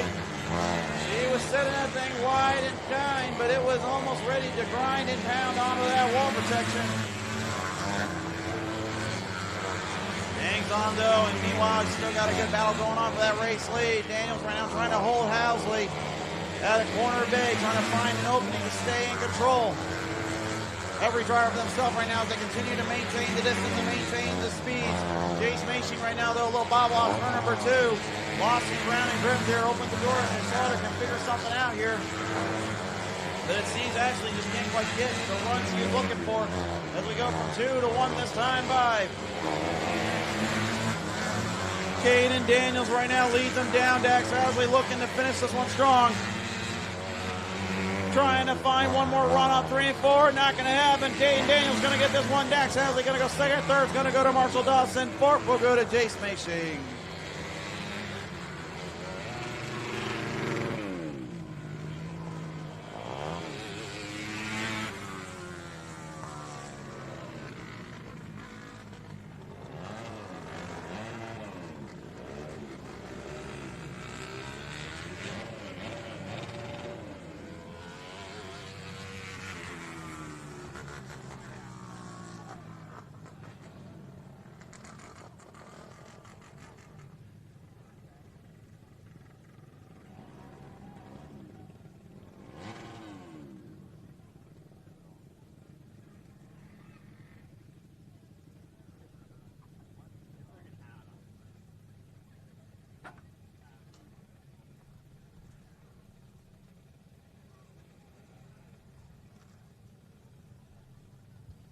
Well, the way Cash Stanberry sounded there, looked like maybe they had revved the engine up so hard there on the front straightaway there. The chain basically popped off on the 17S. They'll have to get it tightened back up and get it ready for its next go.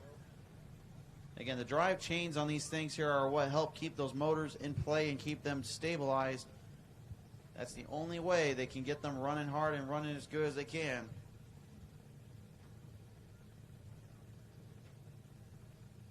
We're moving on to Adult Wing Outlaws now. 6 entries in this one. Let's start them on the pole with the 000. That's Chad Nillis from McCook Lake, South Dakota. The outside of that 09, Pastic Benj from Milton, Iowa. Row number 2 in the 21 is Landon George from Monroe, Iowa. On the outside in that 49, Carmine South from Knoxville, Iowa.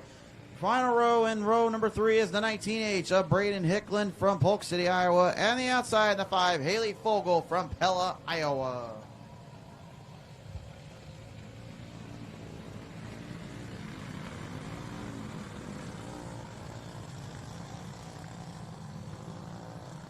The young cats and kids and teens had their fun. Now we let the adults try to do what they can here.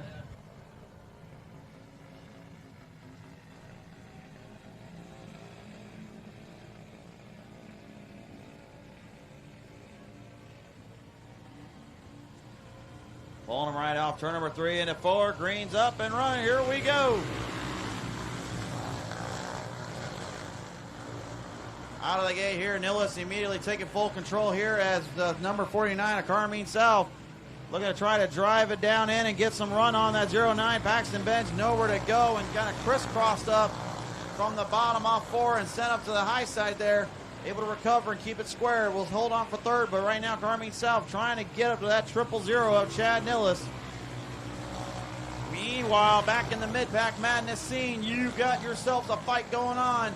Well, there might be some problem down there for Paxton Benz 09, and that's a little bit of a hiccup there from Braden Hicklin. Hicklin slipped off 2. Trying to avoid that 09 at Paxton Benz, who was coming to a slow down there.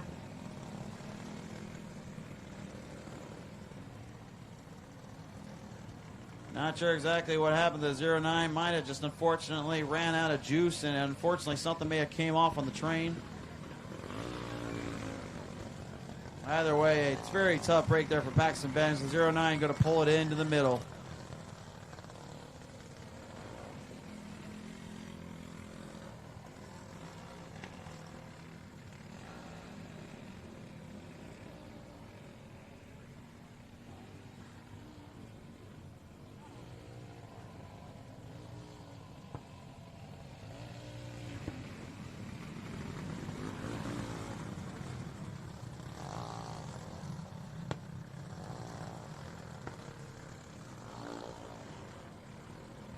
Two laps down with 8 laps needed to be completed here. Chad Nillis again going to lead him down.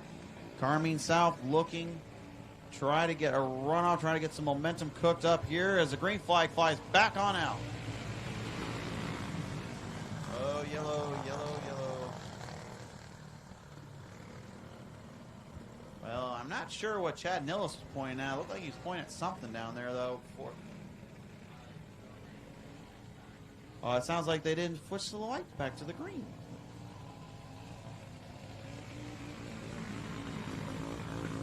Now, usually this would be the part of the show where I kind of have a little fun field day down there with the flagmen, but I've been kind of messing with him enough tonight, so I'm going to leave him alone. Although I will say, folks, don't get mad at him. He's still a little rusty down there. He'll get it back and up and running before you know it.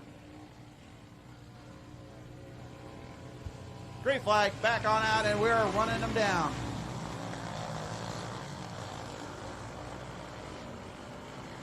Hard on the charge yet again, and Nillis, I don't know what he does down there, but he is just absolutely smooth as silk and keeping it nice and down into the ground. Holding down the lane and holding down the charge. Carmine South right now trying to get some momentum built up, as well as that 21 of Landon George. In the third spot, currently running into the middle groove and finds himself slipping off turn number 4. 2 of them slipping. Yellow is out. That one's on the 21 to start that one.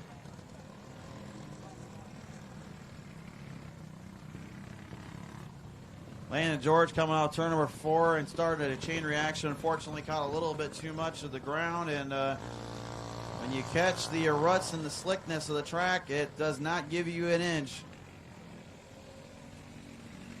Gotta believe probably caught into the marbles a little bit there, unfortunately, and just couldn't quite keep it under control. Not what they want to see, but again, they're going to have to kind of work around it here.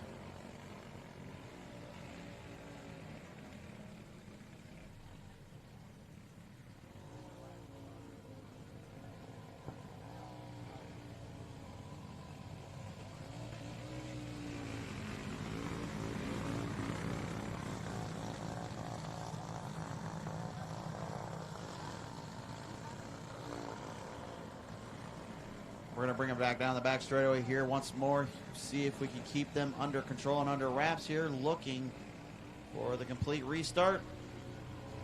Green flag back on out. Carmine South wasting no time there with Nillis. Same can be said down there between the other 3 as the mid-back madness has ensued. Landon George taking almost 3 wide, entering into turn number 3. Backed off on that one. Didn't want Haley Fogel getting into a bit of a mix-up there between her and Braden Hicklin. Landon able to go to the outside lane, get around that 5 down there as they are still hard on that battle for the 3rd spot. Landon wants to try to get around with that number 19H of Braden Hicklin, but Hicklin defending and holding down the lane. Whoa, not so much on turn number 2, into the in-berm and into the cone. Yellow, yellow, yellow. And that is the second time for the 21. I think they can already guess what's going to happen next.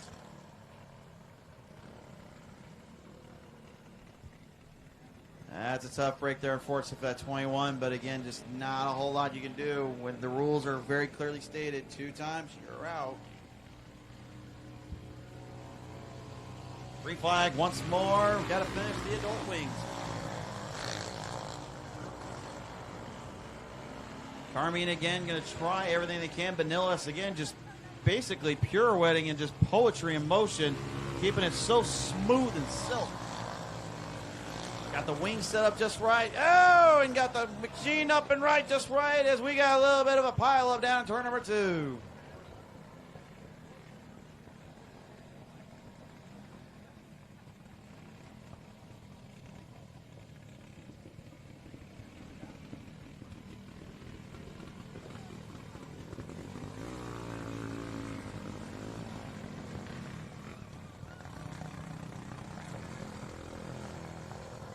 And the 49 going to go to the tail, cause the caution there.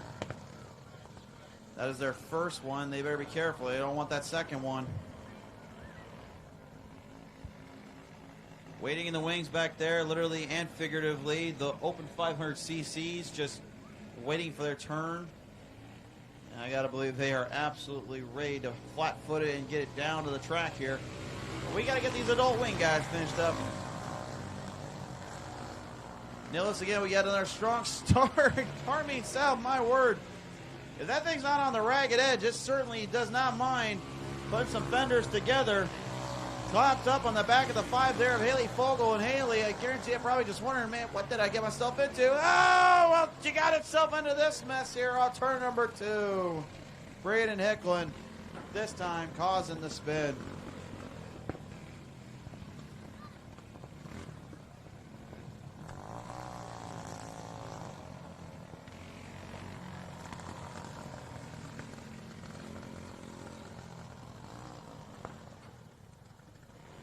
Well, if you want to be technical, race fans, currently Chad Nilles and Haley Fogel are the only two that have not brought a caution out so far. One more strike on Carmine or one more strike on Hicklin, and they are going to be having a little trip there with Paxton Benj as well as Landon George down there.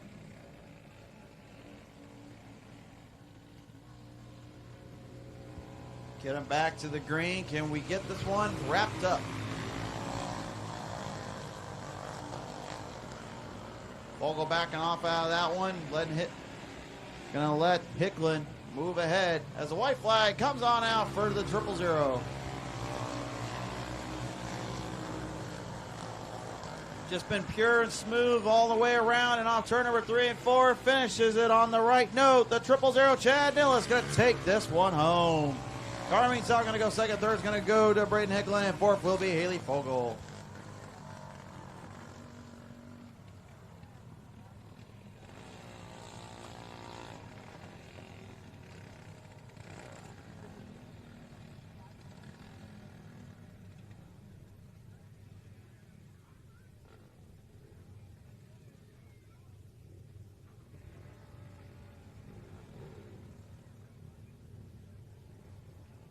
We've got ourselves 2 heats of open 500 cc's now ready to the stage.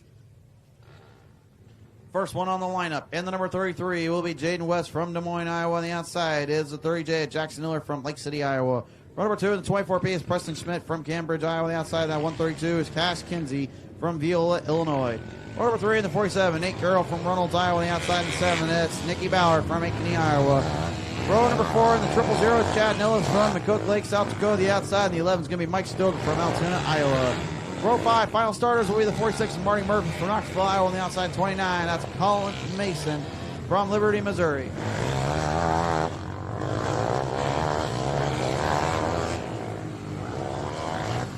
Sounds like the 000 will be scratched from this one. Chad Nilles will not go into the heat.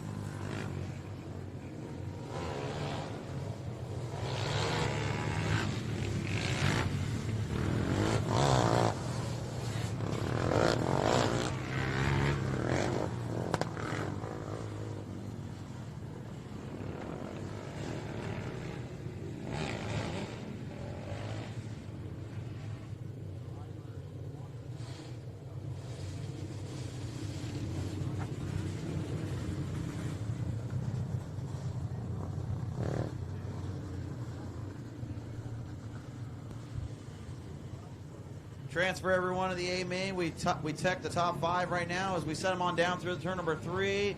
Going for turn number 4. Time for the big bad 500s to sing along into the street.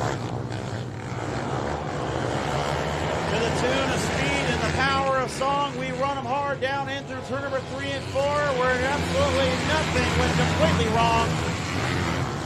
But that doesn't stop them from finding a way to make things very interesting around here. You got a mid-back madness battle going on between 2nd through 5th. 5 machines right now trying to battle hard for the lane, so he's trying to fight for control. The 132 right now, Cash Kinsey is able to make for control of that one, while the 33 of Jaden West in the 3rd spot. Start on the top spot now, having to try to fight back. Jackson Eller in the 30J absolutely cooking again. He's notorious around here for getting that thing dialed to the ground and getting some sheer speed in between. Nikki Mauer with some new schemes on the colors here tonight, but it doesn't seem as though the track is giving her very much insight. Trying to hold on, trying to get some ground up on the lanes. Everybody fouling hard, first position and control. Trouble down there for the 24. Can he get it refired?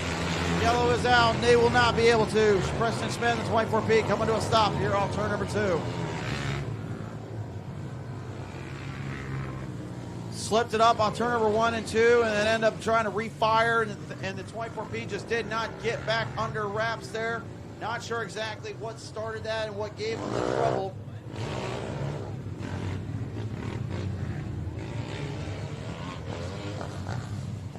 Whoa, hang on, Smith.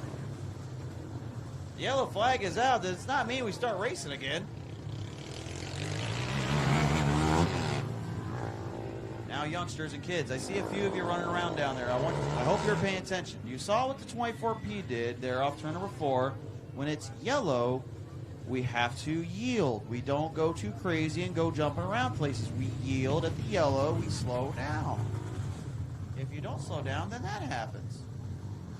This has been your local news announcement here from your good friends here at English Creek Speedway.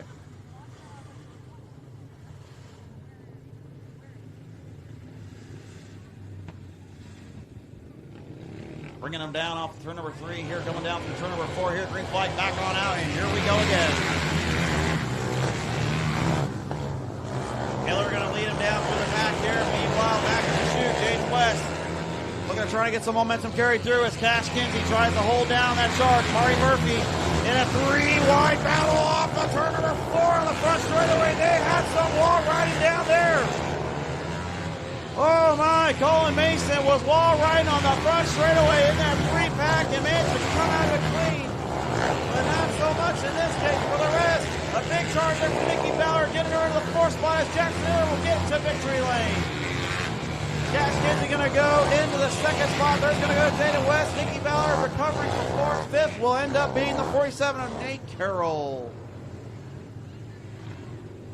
Ooh, a lot of excitement there in that last bit. They did not hold back. And all these drivers, race fans, they are going to the A main, which means tonight means we're going to have a little more fun around these parts of town. With our final heat now set to go, here is heat number 2, and starting on the pole, it'll be number 26, a Walker over turf from Hedrick, Iowa. On the outside in the 84T is Brody Tucker from Pella. Row number 2, and then 219, it's Braden Ross from Norwalk, Iowa. On the outside in the 5 is Ben Fogel out of Pella. Row number 3 is going to be the 18 of Noah Gar from Wapella, Iowa. On the outside is going to be the 50 of Tobin Weaver from Pleasant Hill, Iowa. Row number 4 in the 4 is Jake Slaughterback from Knoxville, Iowa. The outside in the 78. That's Tayton Geetings from Pella, Iowa. Final starter in the 31. It will be Ben Trukin from Knoxville, Iowa. The B mains are going to get set up and ready to go here. Then we'll get to our intermission. But right now, race fans, heat number 2, the Open 500 cc's, is about to commence. If you thought heat 1 was crazy, we may have more for you here in heat number 2. Wait a minute, what is going on down there with the 18? Noah Gar has parts in the inside, problems with the 18.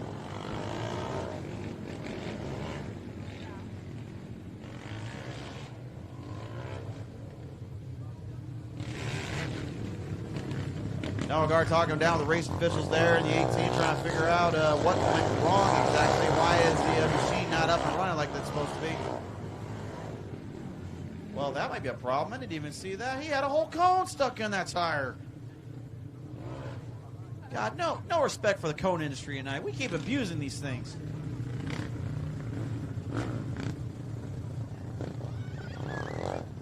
Not sure though why exactly Noah Gar thought it was a good idea to go take that cone out there. Did Cone owe him lunch money when he was a kid or something? Like, does he have like a beef with it or something? Did a teacher put the dunce cone on the top of his head all the time, and he thinks now that these orange cones are all of a sudden something he's got to take out? Who is to say? Either way, he's going to need to get back in lane choice here as we get him ready to fire off down the track.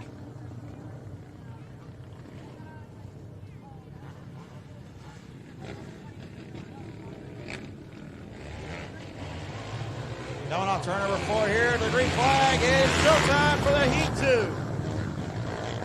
Brody Tucker immediately going to go mano down there with the 26 of Walker over turf.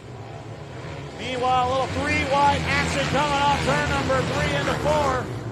Housley getting a little bit of Walshy's work right now with that number 4 Slaughterback. Not giving an inch to the other, and neither one wants to. Keatings was what I meant there, not Housley there. Keatings right now currently trying to fire some more momentum there on Slaughterback. Slaughterback defending off. Meanwhile, Brody Tucker, well, let's just say he's just trying to find his own zip code.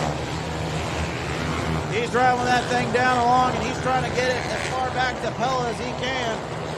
He's got to keep Overturf at bay, though, and keep him under control. Meanwhile, number 5 here, Ben Vogel, holding into the third lane, the third spot, just trying to keep things under wraps. The track's starting to develop some good rubber on the bottom lane. The outside, not so much. It's going to be interesting to see as time goes on if that will may a factor in the A mains. Whether or not that outside groove does become a factor here. But it seems though the bottom lane is the only way to go. Green flag switches to a white flag. That's time on by for the 8-14. Might have to deal with lap traffic coming up closely here as they come down on the final turn. Down the back straightaway, head from on turn 3 and 4. Brody Tucker going to take Tucker's on home. Second's going to go to Walker over turf. Third goes to Ben Vogel. Fourth will go to the number 219 of Braden Ross. And fifth rounds out with Toby Weaver in the 50.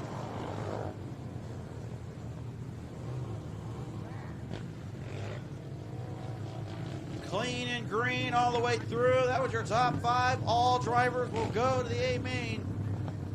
At the very least, there's 18 drivers looking to get the top honors tonight.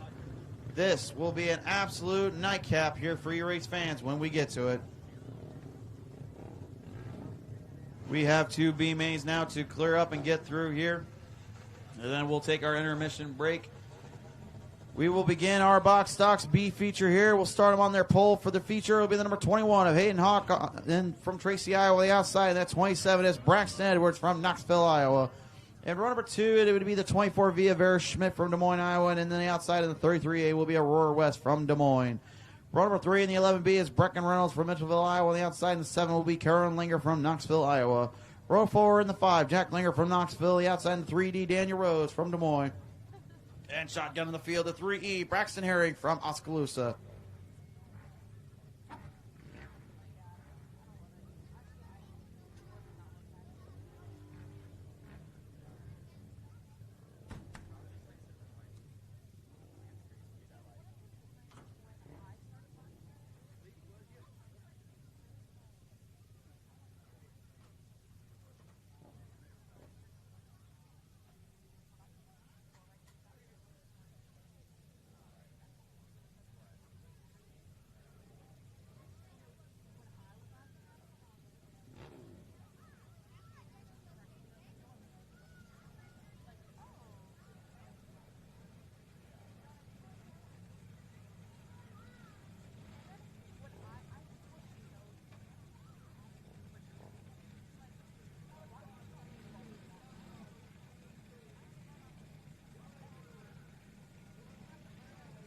Eight laps to the distance for 9 drivers. We're only taking the top 2 to the A feature. How will this one shape up? We're about to find out as the green flag flies on down. It is go time for our box. Braxton Edwards going to take the early advantage as they take a 3 wide down through Aurora West and Vera Schmidt. Woo-hoo. Oh, they went digging and they looked for a run. Braxton didn't know what was coming. Braxton Edwards, I literally talked to him and his family earlier, and even they said flat out, do not lift that gas pedal up. And right now he is absolutely fighting with a few of them down there. He's getting himself into a bit of a crisscross applesauce situation, though. It keeps it under control as they take him 3 wide in the very back of the pack there between Linger, Herring, as well as the 11BF Reynolds. Good Lord, they are absolutely fighting in the mid-packs. They're fighting in the back stacks, and even now the race lead is up to a hot start here. Schmidt and Aurora, they are at it here right now. Aurora West deep to the inside. Oh, couldn't quite get enough momentum down, carry through. Vera Schmidt able to block that one down. And here comes Jack Linger, the number 5, all of a sudden just plowing through the down there inside. Jack Linger, I don't know where he came from. He was in the back stack in literally the 4th row, and now he is literally charging and fighting for the transfer spot. Aurora West right now trying to get something underneath that number 5. You're figuring something else. You got trouble. Off turn number 3 and 4. You got a whole bunch of them stacking down there. Yellow is out.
Field now is set back and ready to roll it down through the lanes here. Charge them up off of turn number 3 and 4, and green flag out yet again. Linger, not wasting time, makes the move, and Daniel Rhodes on the inside as well. Daniel Rhodes really catching a huge momentous occasion now. Aurora West 3 wide down the back end for 3. Oh, no. Red flag on the track. Aurora West is on her side.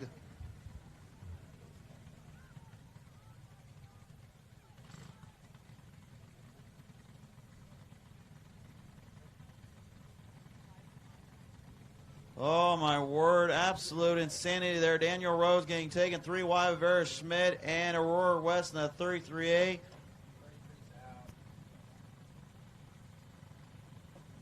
Aurora, unfortunately, is going to be out of the race no matter what she says inside that cockpit there. But race fans, she is talking with the officials down there after that little whip and a spin there in the 33A.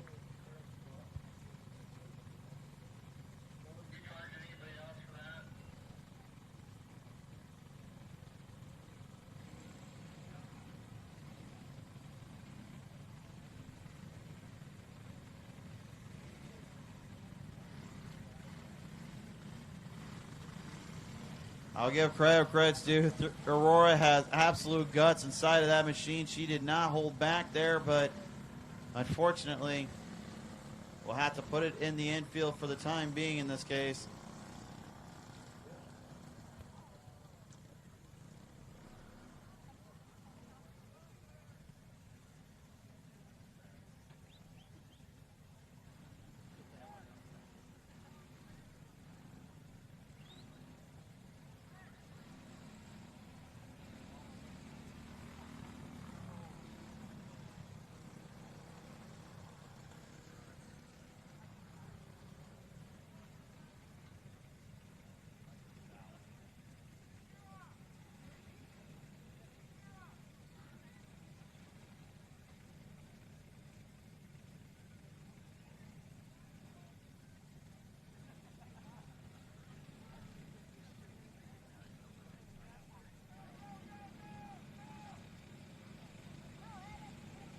Gonna bring it back around now once more. You've got ourselves an absolute race on your hands here for that 2 spots here. Green's out again. Linger with the jump. Rhodes to the inside though, getting around Schmidt. And Schmidt gonna fight back quickly here, trying to get back down the lane there around Rhodes. Rhodes though holding down and holding that charge. Jack Linger again just trying to keep what he can in bay. But he is absolutely fighting it hard there with Daniel Rhodes. Rhodes just does not give an inch. Struggled in the heat, but now firing on all cylinders here in the B. Now can they keep it under control here as the time is running out here? We've got the white flag coming out this time on by here. It will be the 3D. Daniel Rhodes leading down. Jack Linger in the second spot. Vera Schmidt in the third.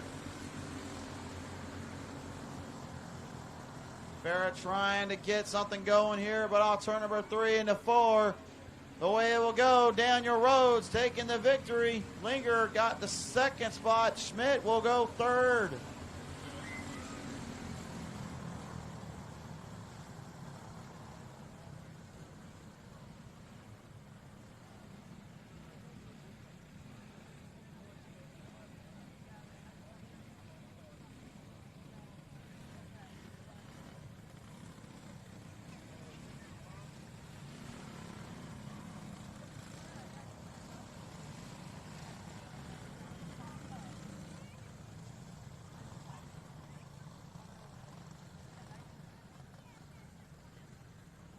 So just confirming there, the 3D and the 5 will be going into the transfer spots here. What a performance here of the B main for the R-Box stock here, but absolute sheer insanity in some cases. Now leading us here to our final B main of the night. Box stocks are coming at you here, and we will be taking the top 4 in this one. On the pole, it will be the number 22, Carson Sanders from Des Moines, Iowa. On the outside in the 7, it's Ollie Schertz from Macomb, Illinois. Row number 2 in the 42R, Randy Weirhold from Baxter, Iowa. The outside in the 02 is Raxton Hahn from Ottumwa, Iowa. Row number 3 in the 72 is Crew Lowry from Ottumwa, Iowa. The outside in the 17A, it's Caden Anderson from Newton, Iowa. Row 4 in the 1X, it's Brent Brooks from Centralia, Missouri. The outside in the 69, Trick Don't from Kellogg, Iowa. Row number 5 in the 16S, Aubrey Steele from Kirkwood, Illinois. The outside, the 99, Ivan Mitchell from Afton, Iowa. Row 6, the final set. It's the 20 double Roy Ward from HC, Iowa. On the outside, the 52, Trent Saunders from Newton, Iowa. That is your box stock lineup for transfer to finish it out tonight. Which 4 will it be? Oh, hold on a minute. Trouble for that 99 there. It looks like he might have a refire here needed.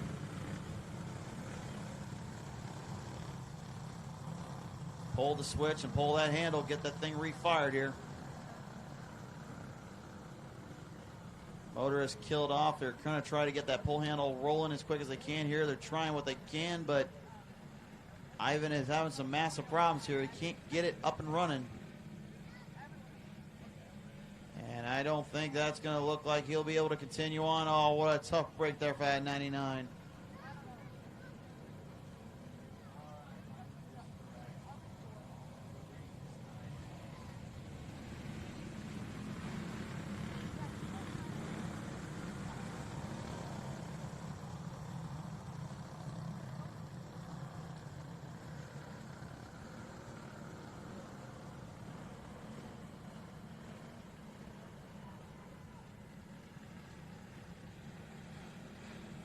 Field now set to head to the green flag off turn 3 and 4. Let them rip. It's time for your B main box stocks. Whoa! Oh! Ooh, hold on! Oh my! I don't know how they cleaned that one up and kept it clear of something real nasty, but they are going to stay clean and green. Stacked up and rack packed, and everyone went on the attack, and now it is absolute insanity. Calamity and madness now mixed in as the number 22. Carl Sanders just pretty much getting away from all that. Randy Weir in the 42R and the 7 of Ollie Shirts right now, also kind of avoiding that trouble. But the game can't be set for Trick Doan and Rory Weller. Whoa! 20 dub there. Rory Weller went deep the inside, and Trick Doan had nowhere to go. He ended up getting taken for the backslide and got slipped up in from behind.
One lap down so far now. Is the field going to get squared back up yet again?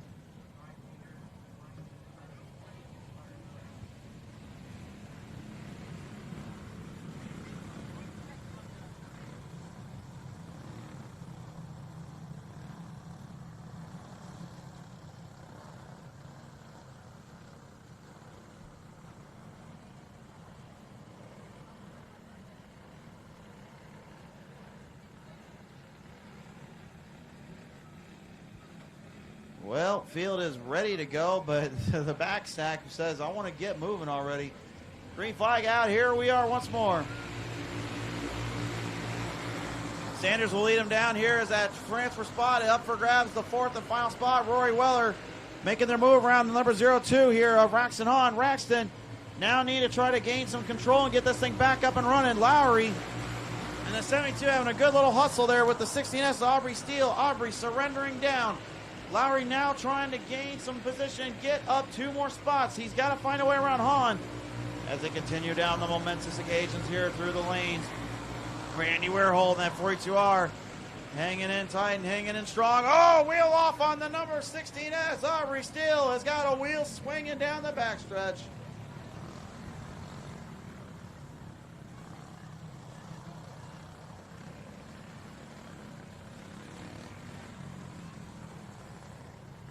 Well, if you're keeping count here, race fans, that's now our second wheel of the night that's flown off of one of these things.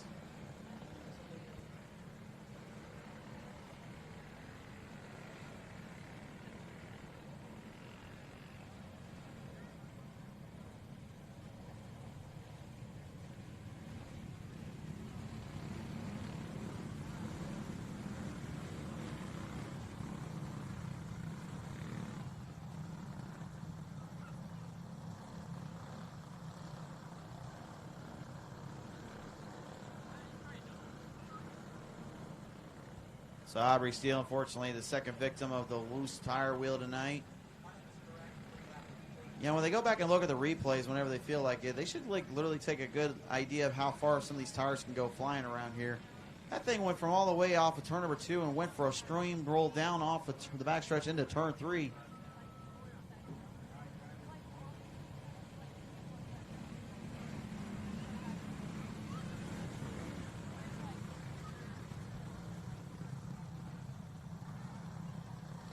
Tighten up those belts, get those feet down into the pedal, and get ready to send this one down front into the metal because it is showtime once more. Once we get them off turn 4, we'll see if Sanders can hold on and keep Weirhold at bay. Can Rory Weller keep the 20 dub ahead of Hahn here, looking for that final transfer spot for the A main? It's showtime again. Lowry going deep to the inside. Oh, look out of turn number 2. Whoa! Weller getting trapped up there in with the number 7 Volley Shirts, and Shirts nowhere to go. Able to refire it, though. They will remain green. Lowry taking full control of that one. Same with Hahn and Trigno. No. Slipped off turn number 2, and that's their second caution, I believe.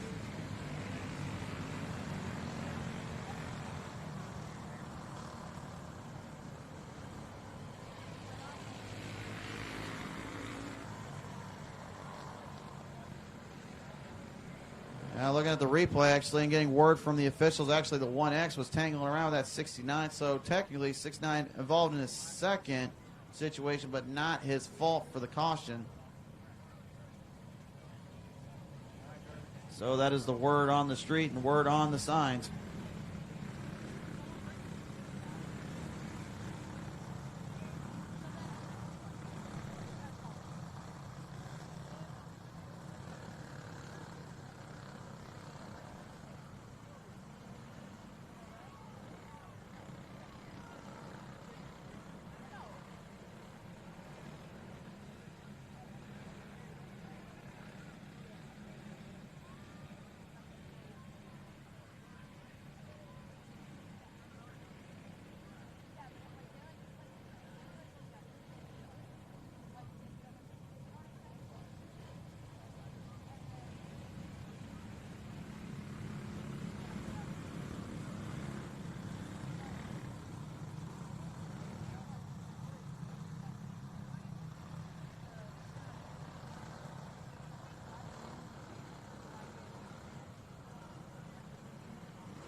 Well, the 1X there, Brant Brooks having some thoughts on that one, it seems. But we're going to keep them running and keep them green this next time on by.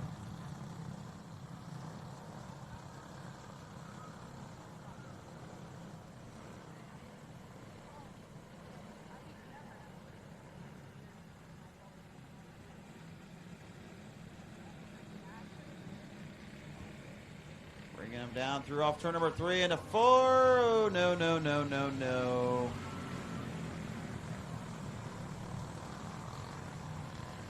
Well, I must say, that's not how we start a race there, drivers.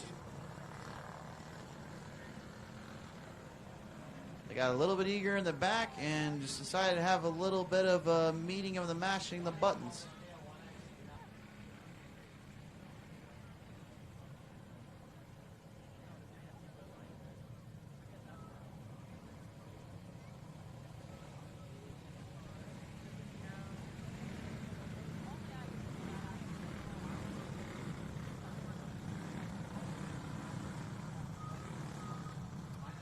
The officials getting down there, laying down the law of the order.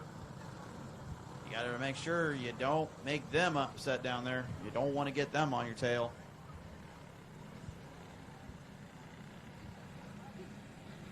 Four down so far. We need to get 6 more in. Bring them on turn number 4. Can we get them a good clean restart? Yes, we can. Back on the gun. Sanders going to take the early advantage yet again with Weirholt, though, has got that bumper locked on. Deep to the inside. Crossover off turn number 3 and 4. You got a new leader. Weirholt right in the lane. Car Sanders trying to get back to the inside. Couldn't quite get the grasp. Right up on the outside on turn 2. Whoa, hold on there, Ollie Schurz. Ollie almost went into the wall. Good save on their part, keeping it under control. Mid-pack game plan here right now. Battle for the 4th and final spot. Lowry, Hahn, and Dub. Rory Weller in that 20 Dub right now. Trying somehow, some way to scratch and claw back into this. Oh, but he will find himself banished to the shadow round with this yellow. Crossed up there with a 0-2 of Hahn and just went up too quick, and then unfortunately banished himself to the back of the back. He'll have to go to the outhouse now.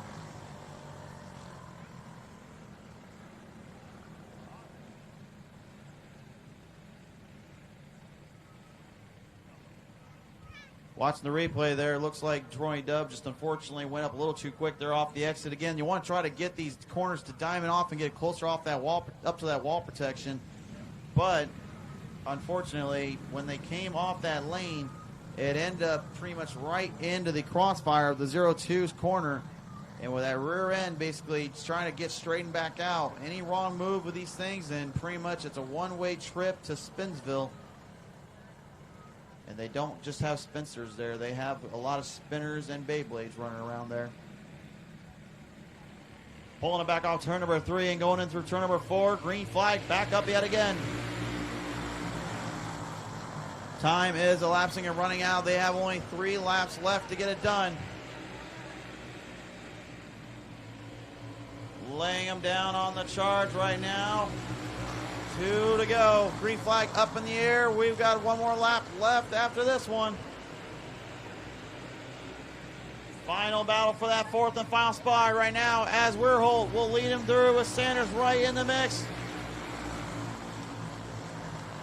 The 17, though, right up in the fight. Caden Anderson, 17A, looking for that final spot on turn 4.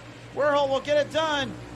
And it's going to be Hahn finishing in the 4th spot, holding it down. He'll join Crew Lowry, Carson Sanders, and your race winner, Randy Weirholt, in the A main.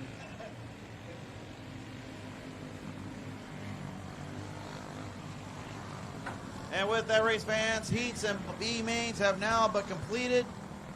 We're going to take a quick 10-minute intermission here and get our drivers all ready and ready to fire them up one more time, as we are going into the A main event in 10 minutes approximately. Actually, 15 minutes, I'm getting told. Going for 15. In that 15 minutes, your race fans, be sure to visit up down at Grandma Roof's shack down there. Man, she's got some absolute barn burner foods down there. I just had a little bit of a hamburger earlier, and that was some great stuff. Those hot dogs out there are good. Got to definitely try out some of the candy bars down there. The drinks they have as well. If you think about it or you're hungry for it, I guarantee you, Grandma Roof's shack down there's got it. So be sure to visit her and say a little hello to the ladies down there. They're working their tail ends off to provide you guys some good food and drinks here tonight. Speaking of working their tail ends off, again, a big thank you to all the officials and race control down here from up in the booth and down to the lanes there. Without them, we wouldn't be able to keep a lot of these drivers in check the way we do. And, of course, we couldn't keep the lights up and running without some of our great sponsors that support us around the track here tonight. So a big thank you tonight to our folks over at Jersey Freeze. They visited us a little earlier on for the 5th annual Power Wheels event. Gave a little love out to the kids and showed them a little something special for the ice cream. Got them all taken care of there. So a big thank you to Jersey Freeze for taking care of them and helping us out through this season. Big thank you as well to Snap-on Tools, Dan Henning Wings, UTB, Dairyman Ford, Design Metal Art, Marion County Bank, Marion County Auto Body, Vanderella, YourLife.org, Marco Auto Repair, Ballard, BG, CraigFord.com, Hanson Real Estate, and of course as well to the folks there at YourLifeIowa.org. Race fans, you are tough just like a mom. Be even tougher like them. Visit YourLifeIowa.org for more information. Nevertheless, race fans, we will be back here in the next 15 minutes where we'll get to our showcase tonight. 5 features still left to go. We'll see you back here very soon.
Race fans, it is finally showtime. Head back to the seats, head back to the stands, because you are about to witness the first of 5A main events tonight. Our box stock is now in session as we send them on down 10 laps to the distance. Green flag is out. It is showtime for our box stock division. Carrying through 3 wide down into the front stretch off turn 1. They clear them down. 3 wide into turn number 2. Still everyone looking for some ground. In through the lanes. McCumber, though, he's sending it in too hard. He gets into Cruz Miller. We got one upside down. No. Yellow, red. Red flag. Red flag on the barge. Carter Lange is upside down on the side there. Got trapped between Cruz Miller and Brock McCumber. And nowhere to go and get out of that one, unfortunately, in a terrible little whip and a flip on the side there.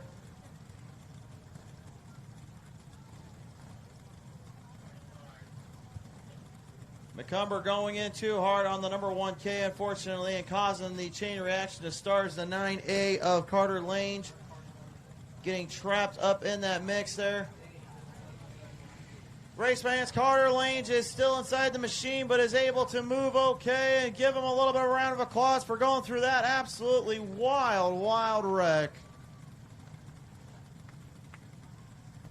Carter, unfortunately, going to be out of this one here. They'll have to get him regridded and reset here.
So Brock McCumber, unfortunately the one that started the chain reaction, has to go to the tail end here on this restart.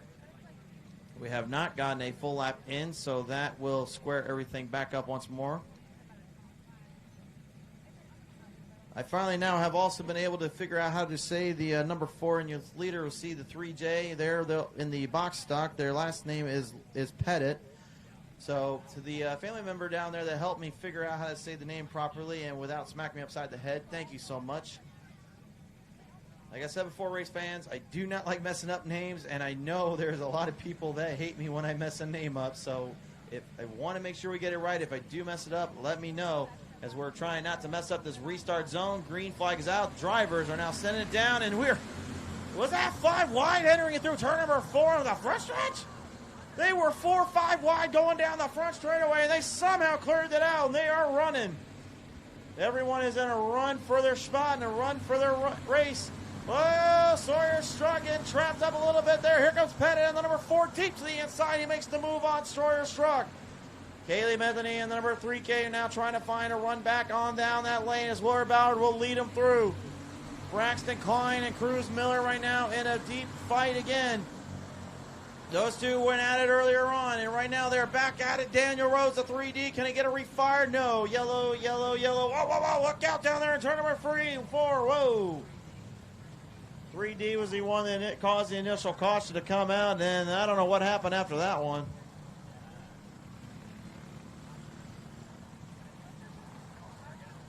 Daniel Rhodes just slipping it off turn number 2 there, completely caught off guard there from the track. Couldn't quite get it squared back up in time, and now needs to see if they can figure things up again. So again, the 3D, the 1 will have to go to the back, unfortunately. As right now, the race control and race officials getting everybody back into place, making sure it is all back in running order.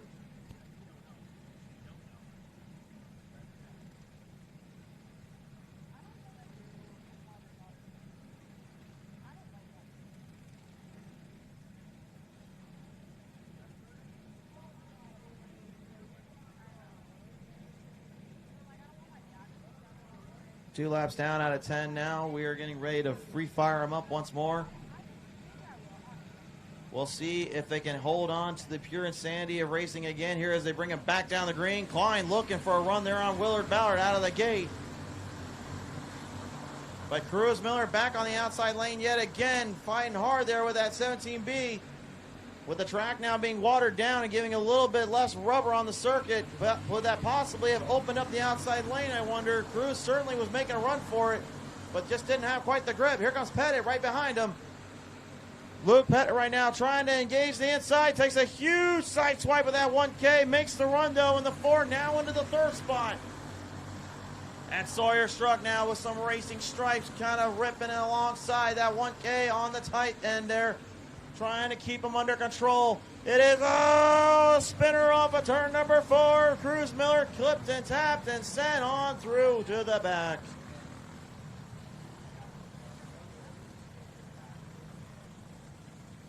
And it sounds like on their end, it sounds like the 3K was the one that started that little mismatch there and tagging the 1K.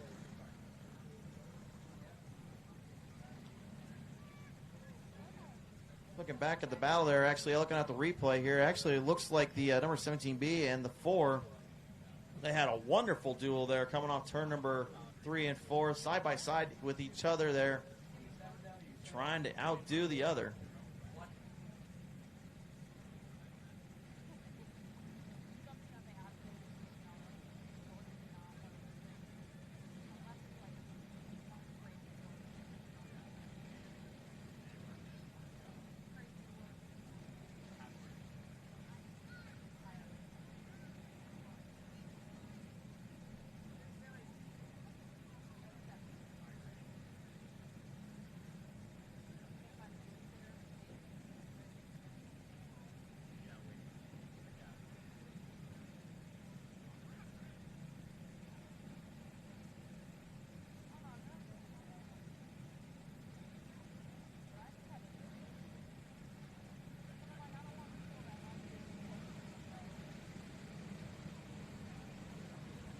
Field now ready to bring him back down to the house. Green flag out, 3 wide for the 2 spot here.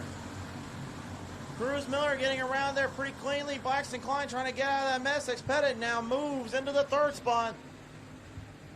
Luke Pettit coming out for their first time out in a showing, definitely looking to make things work and go full send around this place. Brock McCumber, after early on that troublesome start, now seemingly starting to kind of figure his way back in lane choice and in position. They are all at it here, not letting on that gas and giving everything they got. Ian McDermott, though, on that I-70 right now is getting kind of tail whipped and mashed on the gas. Still fighting hard. McDermott, again, trying to go down and hold that 25 at bay. Doesn't want to lose the lane. But neither driver giving an inch to the other. You've got absolutely chaos and calamity and insanity mixed in there. You've got 3 battles going on, 2nd, 4th, 5th on back. No one giving an inch. Oh, no, Luke Pettit. Oh, no! Oh, my goodness, Luke Pettit doing such a wonderful job down there and unfortunately got way too hard on the gas pedal, slipped it around, and Ian McDermott nowhere to go, but thankfully doesn't seem to have taken any major damage, just slipped the rear end into the wall protection, but still, what a terrible, terrible break there.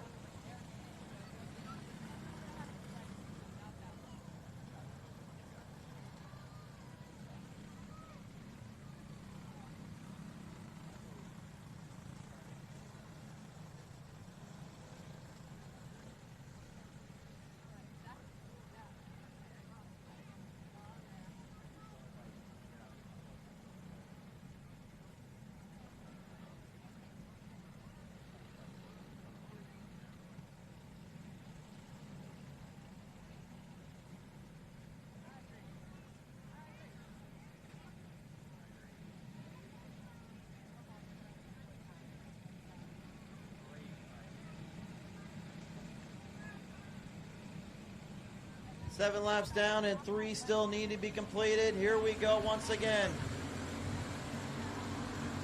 Can Willard Ballard hold on to that race lead? He has got literally a hungry set of youngsters literally looking to take that control. Not going to happen though. McCumber sent into the inside there, tap, and Sawyer struck in that 224 into turn number 4 as the yellow is out again.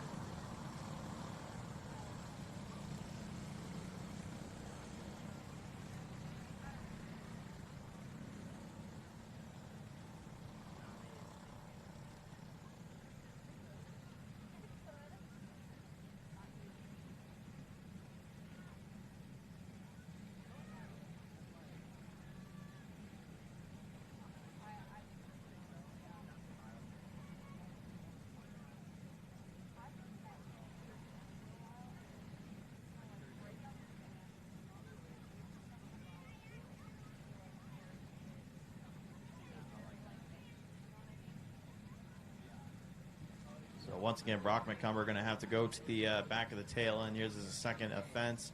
One more, and unfortunately, he'll have to kind of park it in the middle there. He certainly has the nerves kind of kicking in a bit, and certainly has been trying so hard to get back up to that front leg of the race here. But again, you just cannot go too crazy here in these circumstances, in these situations. You got to make sure you're making sure that these things are within range of hard racing, but not to the point of pure aggression. That is one thing that these drivers will learn as they go throughout their careers. As we get them ready to set back onto the line here off turn number 4, the green's up once more. Ian McDermott, that I-70, going to have some work cut out for him here, is at 33 of Carson Robinson. Trying to see if maybe he can make a run for it here.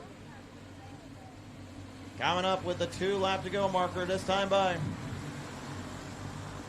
Daniel Rhodes, kind of trapped up in a 3 wide slot there with McCumber and Pettit there as they work their way through all 3 into 4. The white flag out though for the 7W. Willard Ballard looking for one more time around. Willard Ballard throughout this entire leg has just been absolutely holding it strong and holding it stable, and he'll finish it right where he wants to in victory lane here tonight. Second will go to Cruz Miller. Third's going to go to Sawyer Struck. Fourth to Braxton Miller. And fifth will be Carson Robinson in that 33.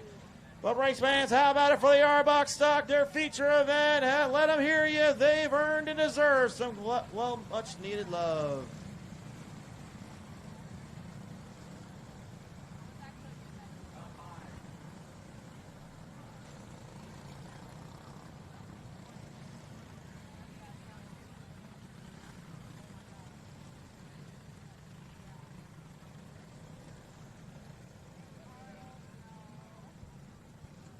We'll now move on into our next of 4 more left to go feature events. The intermediate wing outlaws are going to have 5 entries in this one. We'll start them through on the pole. The number 17, Trent Peterson, is from Russell, Iowa. On the outside of that 1M is Devin Morrison from Des Moines. Row number 2 in the 3 is Ethan Matrissa from Oskaloosa, Iowa. On the outside of that 9, that's Lord Fulner from Knoxville, Iowa. Final starter in this one, the number 53, that's Liam Mason from Liberty, Missouri. And again, I think there's something we kind of did notice here is that, again, once we watered the track down, I got a little bit of the dust and grime chilled out. We got some of the marbles cleared up. It seems as though that the bottom lane was not always the fastest lane. It looks like maybe the middle was kind of developing something here. Can that play a factor into this intermediate wing outlaw? We're about to find out. One thing is for certain, though, they're going to have their work cut out for them.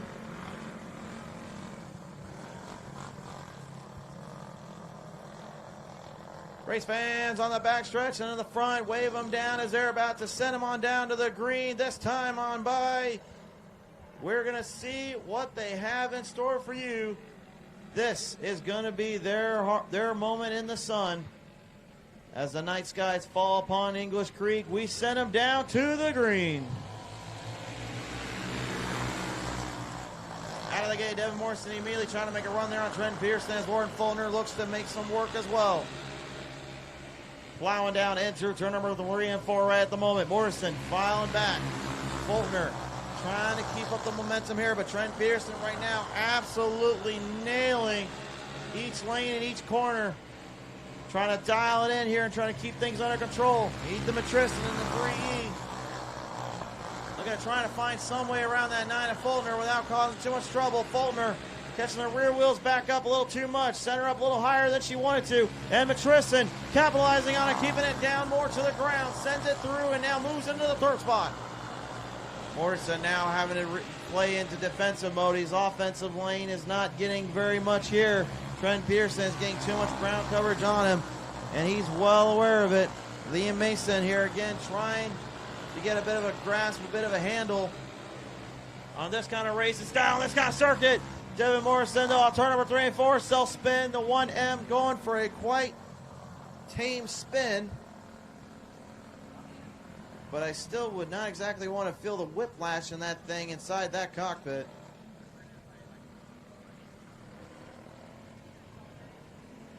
I mean this sincerely when I say it. These kids, teens, and adults, when they go through stuff like this, man, they are absolutely tough as nails for the fact they can literally be pushed into a very tight limit, a very tight spot, and still somehow not end up in a terrible end there.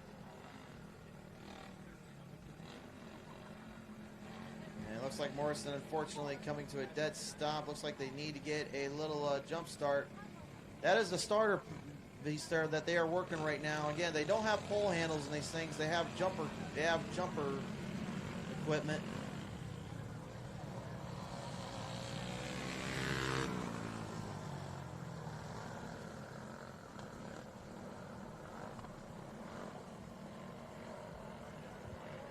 So an external starter box being used on the 1M has got them refired here. Everybody now going to go back into position. Rolling them off turn number 3 into 4 and laying it down into the green flag. Morrison immediately getting a run there on Liam Mason, trying to make the pass. Is successful, but now we'll have to try to keep Mason at bay. Lauren Fultner and Ethan Matristan, they're all eyeing the same sense of real estate, and they all want that same position that the 17 holds right now. He has not let off that race lead from the heats to this A main. Now just looking to put the final nails in the coffin for this one and claim the victory. Trying to keep things under control and charge on down. Lane choice and critical position. 7 down. Still 8 need to be done. Fultner and Matristan right now, again, just kind of keeping a bit of close tabs on one another. Fultner looking to try and gain some momentum on Matristan, but Matristan keeping it nice and smooth. But it seems, though, to me, it looks like Fultner might have a bit of a better run on the straights than Matristan. Matristan seems to be struggling a little bit down there, but he seems to be catching up all that momentum in the turns. And Fultner, as you just saw there, coming on turn number 3 and 4, lost a lot of ground and coverage there. Couldn't quite keep the 9 at bay and under control. When you slip up like that, you lose all that lane choice, all that grip, and all that run you had, and it just absolutely tanks your speed. It feels like almost you've got an anchor that's being dragged by Moby Dick down there. And you can't get it off that darn whale. It just will not go away.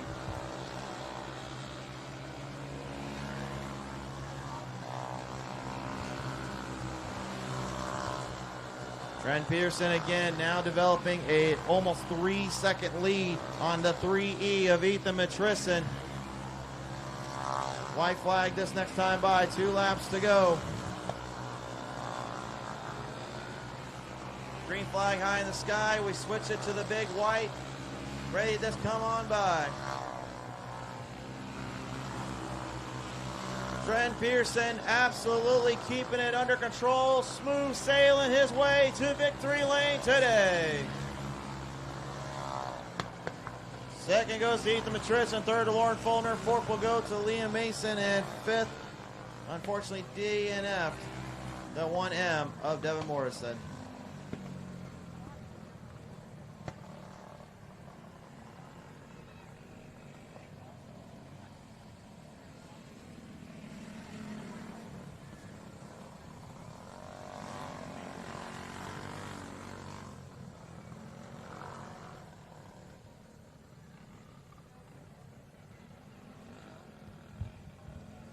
Now time for box stock division here to set center stage here. 16 drivers have been filed in after we've dropped 8 of them. We have 16 left now to finish up.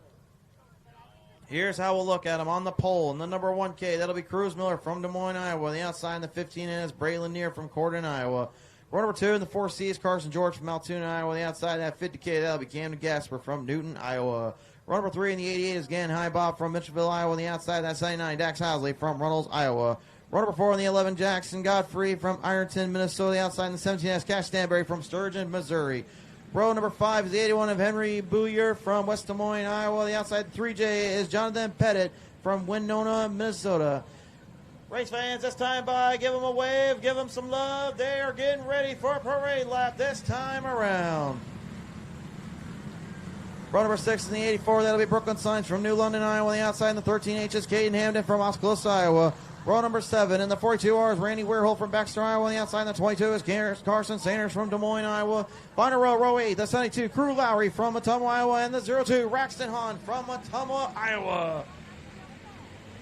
Here we go to the green flag. We wave. It is showtime.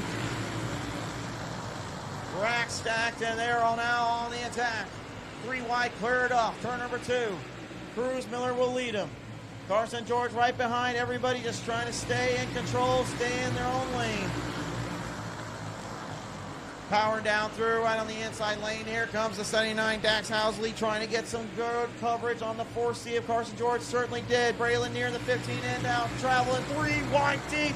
Still in through turn number 1. They clear off the gap as the 11 of Jackson Godfrey now moving into the battle for third. You got 3 carts battling for third, but now trouble ensuing. Oh no, look out on turn number 4. 50K of Camden Gasper, unfortunately catching the inside verb and sending the rear wheel spinning into traffic. Hard running, hard racing, everything looked good, and the next thing you know, just one little hiccup is all it takes. Can't even really say it was much of a mistake. It really was just, unfortunately, a bad break. Found themselves in a tough spot there.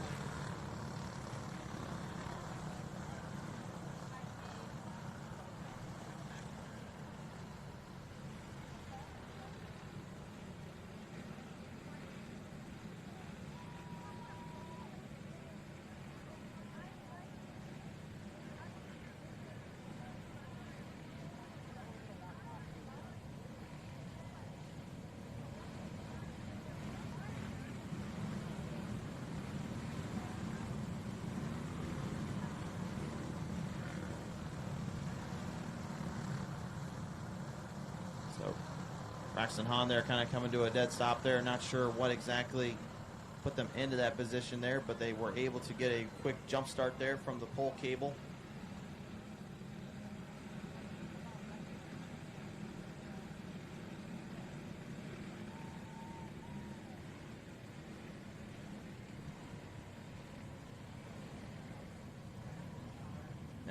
You may be wondering as well, race fans, well, how come some of them have pole cables and some of them have external starters? Well, like I said, there's 2 ways to start these machines. You either have that pole cable that runs on these box stocks and our boxes, which basically all you got to do is pull that thing up, and just like a lawnmower, it fires right up with the engine, as long as you got yourself on that gas pedal, getting it fired and ready. And then the external starter, again, is just an extra little piece that just helps get these machines up and running, just like in the old days. Green flag, back up and running, and here we at it again. Problems down there for the 3J. Unfortunately, Jonathan Pettit going to come to a dead stop. They will remain green. Field now starting to kind of collide themselves around, just trying to see where they can put themselves in position. But the battle is for the race lead. Dax Housley has caught up down to the 1K of Cruz Miller. Miller now going to have to go into a full-on defensive lane. He can't let that 79 take his run or take his momentum. He's going to have to put the blocks on him and keep him under control and hope they can't find a way around that outside. But again, when you got bumper corners on these things and you got openings like that, it's hard to hold them down. Housley the inside, Miller trying to get back underneath them, but it's Housley to the lead. Housley, the race leader now as they chol on through. Gannon Highball right now also in a little bit of a run there with Jackson Godfrey trying to get back up to the Bray Lanier. And meanwhile, right ahead of the race lead. Oh my! It's Slide Job City. And it is right now the 1K taking Housley to him. Housley did not realize where Miller came from. He went down low and just went full send. He was doing something that they say in old NASCAR, you raise it and you praise it. And he did exactly that. Full steam ahead right now. They're both battling hard for the race lead. The mid-pack drivers are still in their charge to battle for that 4th, 5th, and 6th spots right now.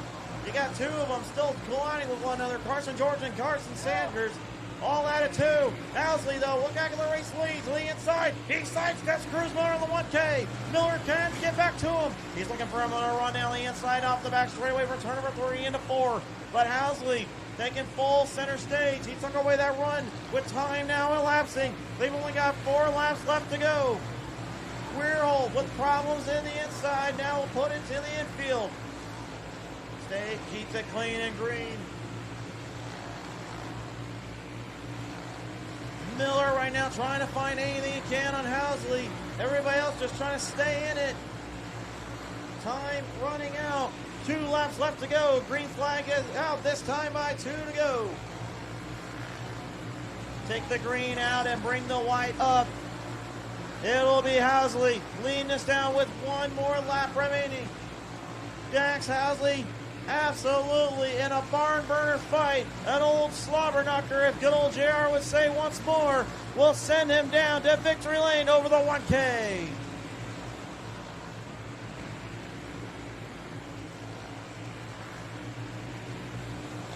Second will go to Cruz Miller. Braylon Neer going to go 3rd. 4th go to Gannon Highbomb. Jackson Godfrey going to finish in 5th. Race fans, how about it for the box stocks? They've earned it tonight. Give them some love. Show them your support. They have put on a fight, to say the least, tonight.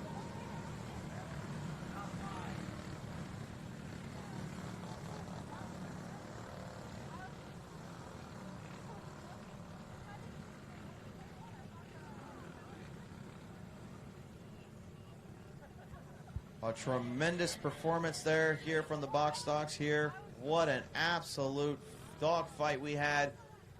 7 or 8 of them literally just going at it mano a mano, 2x2, 3x3, 1-on-1, any which way to Sunday you see it. That was one heck of a show. Currently right now going to get Randy Weirhold there in the number 48R figured out. Or excuse me, 42R there. Give him a quick hand here right now, get him squared up and back into the infield. Not sure exactly what went wrong down there, but hold it in the infield and let them continue to race. That is honestly good driving on their part and very good sportsmanship, to say the least. You love to see it, and again, I say constantly throughout that, again, this place is literally the road to Outlaws. And I don't just say that because it's the stepping stone to those guys. It's literally the place where you can build your racecraft, build yourself up, and figure things out as you go along.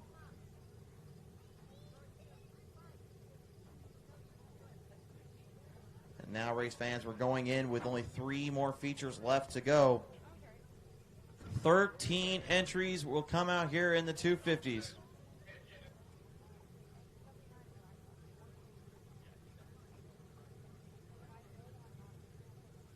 Well, from the way I'm hearing it down there as well, race fans, the reason that 42R wasn't moving is because it sounds like the whole head gasket and engine blew up down there.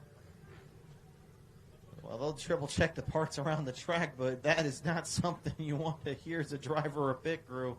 I'm hoping they can get that thing fixed up within due time, but having a little bit of family that's run in these things as well as run in the big cars and those stock cars and everything you could think of, I can tell you right now, parts aren't cheap. Even back then to now, they are definitely not cheap. I got my brother over here just looking at me like, you know it ain't. All right, race fans, 13 entries to go in the 250s. Let's start them on the pole. Pilot on number 52, that's Knox Peterson from Pella, Iowa on the outside in the 45K. Caden Daniels from Moravia, Iowa. In row number 2, the number 7 is Levi Ballard from Grimes, Iowa. The outside in the 79, it's Dax Housley from Reynolds, Iowa. Row number 3 in the 60 is Riley Dawson from Indianola, Iowa. On the outside, the 60, and Marshall Dawson from Indianola. Row number 4 in the 24 is Braxton Schmidt from Viola, Illinois. The outside in the 99, it's Jace Mayshink from Carroll, Iowa. Row number 5 in the 15K is Colin Sly from Bonnarand, Iowa. On the outside, number 5, it's Ashley Slaughter from Iowa City, Iowa. Row number 6 and the number 14 is Luke Garner from Sioux Falls, South Dakota. The outside in the 17 is Cash Stanberry from Sturgeon, Missouri. Final starter in this one, the 777, Drake Ballard from Ankeny, Iowa.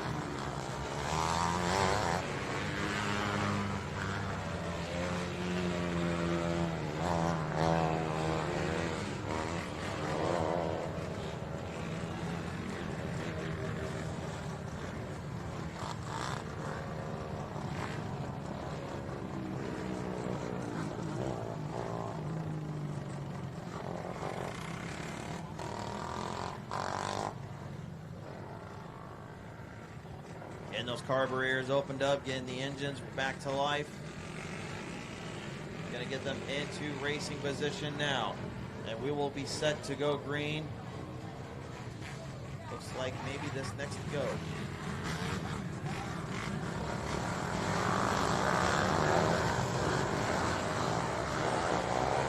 We're going to give them another time around here. Race fans, as they come around you off turn number 3 and 4, wave them down because this is going to be parade lap time.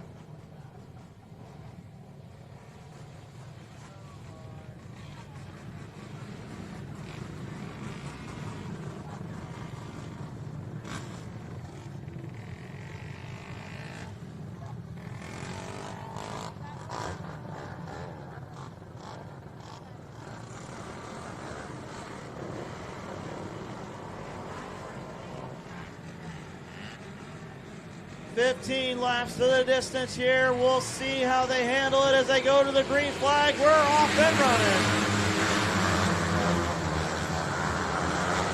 3 wide entering turn 1 and 2. They'll clear them up and now single file on down.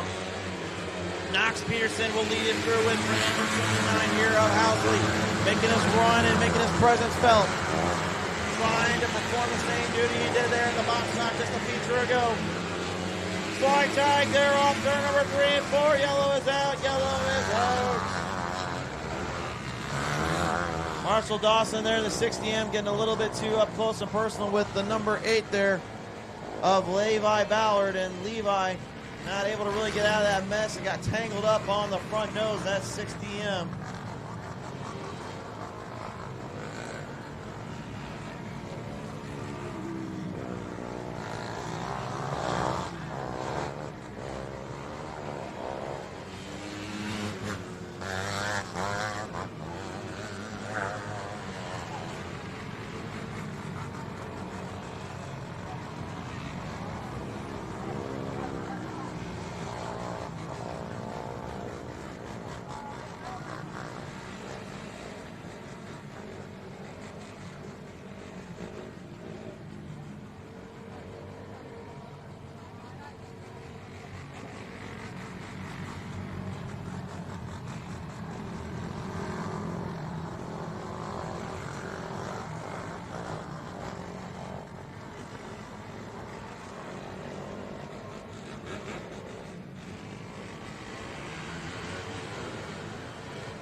Field now squared back up here and getting ready to roll back down on the speedway here. We'll have to see how this one fares and shares here as they come off turn number 4 here. Can't pass for that cone. We'll see how they handle that. They remain good through the cone. Now they can have all the fun they want. Big run there for the 99. Jace Michigan getting a mega move off there around that 24 feet, but he loses all that ground coverage. Coming on turn number 3 and 4. Doubled in and rack stacked everybody in that mid-pack in an absolute unit of a fight. Getting one off on the other here. Dax Housley going head-to-head there with a 45K. Caden Daniels now with the 60 of Riley Dawson. Trying to see if maybe he can make some moves in the quarter off. Pulling fly off turn number 3 and 4 though. Is going to bring the caution down to 15K. Coming for a slip off here. Not sure exactly what happened to Colin there. It looked like they may have just kind of found themselves in a bit of a weird spot there. Nevertheless, though, that did bring the caution flag out.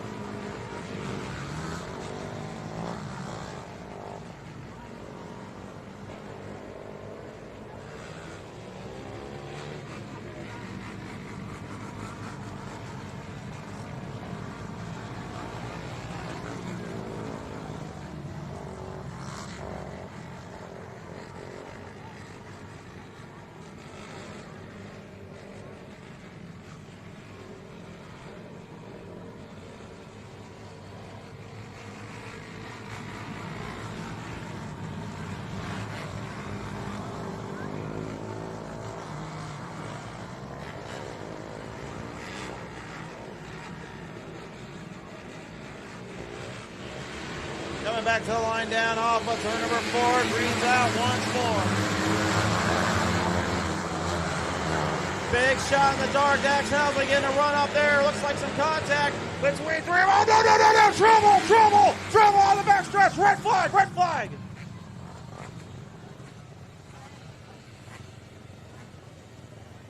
Oh my goodness, folks. Terrible wreck here on that back straightaway, turning into a tornado right off the lane. The 99 Jace Mashing getting trapped in an absolute fight out there. Again, only officials and a medic is coming out here. We're getting EMTs on the track. Again, only EMTs and officials, please. I need everyone over on that back straightaway. I need you guys out of the way as possible. We need to get EMT in there right now, please. EMT going to be first on standby here. They are now getting down to the card. Again, I'm going to remind again, only EMTs and officials will be down there. Please just avoid going around the gate area. We are getting everyone in check right now to take a look at Jace and see if he is okay and what can be helped in there.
Out on his own 2 feet, race fans. They will stand tall and absolutely got to be feeling that one in the morning. Oh, my goodness.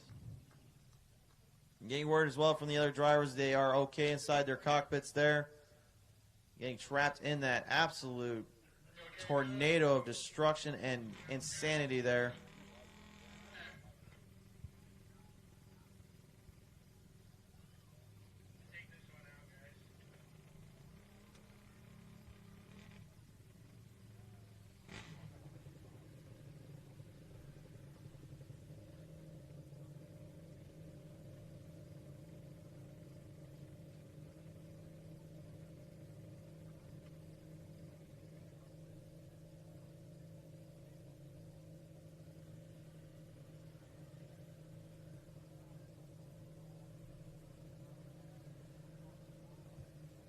So Jace able to walk on his own 2 feet. Just the fact that he was even able to get out of that car and walk like that, that just tells you how much the safety equipment and everything that we put into these things.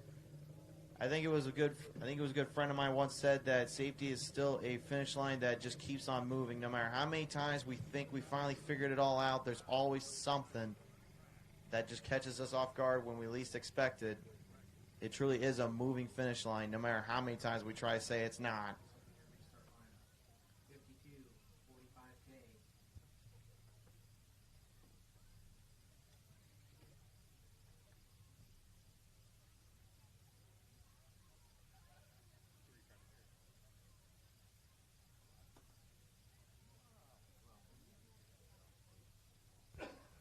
Can't say this enough, but hats off to the EMT and our track officials getting down there and getting right away on our drivers. Race fans, I tell you what right now, that there's one thing that is so hard to find is people as dedicated and really as hot, as well known, just for the hard work and stuff that does not go seen, does not get mentioned enough. They do so much for this track, so much for these drivers just to make sure they can get these things up and running and get things up and cool. And they certainly kept it going here tonight.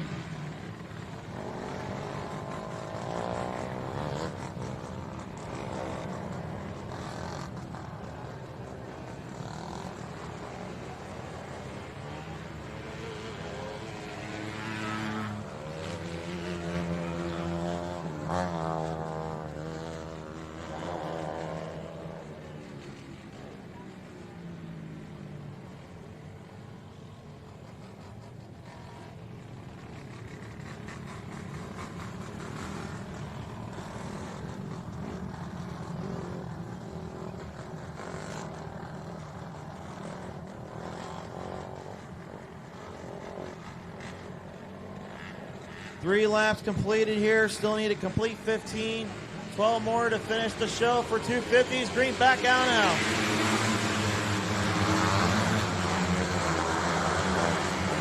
And staring the eyes of danger, these drivers just say, how much higher do we need to climb before we get up to the top of that spot? Trying to find that top spot right now and get past the lanes of levels. They are all in control of their own destiny here, and that seems to be the case for Riley Dawson. Hard charge on the outside around the 45K of Caden Daniels. Daniels just didn't see him coming. Riley right now trying to get back in. Has he found another lane possibly? He's going up towards the middle group, trying to find a little bit of run there. Everybody else kind of sticking towards the bottom. Riley's choosing a different lane. Oh, trouble, turn number 4 here. You got a spinner. You got a spinner. That's a yellow. 777 there. Drake Ballard getting slipping and sliding off the corner end and causing the caution to fly on out. I don't think for 1 second that's what that 6D was looking for, but at the same time, maybe this might be a blessing in disguise. Dax Housley and Knox Peterson right now, again, running very similar lines towards the bottom middle. Riley is going more towards the middle top groove. He's catching just enough of the rubber on the inside to use the left-hand side tires, but then using the right hand to kind of get just enough to let the rear end slip out just a bit and catch that grip right off the end. Again, the better you can rotate these things and keep them straight off the exit, the faster they become.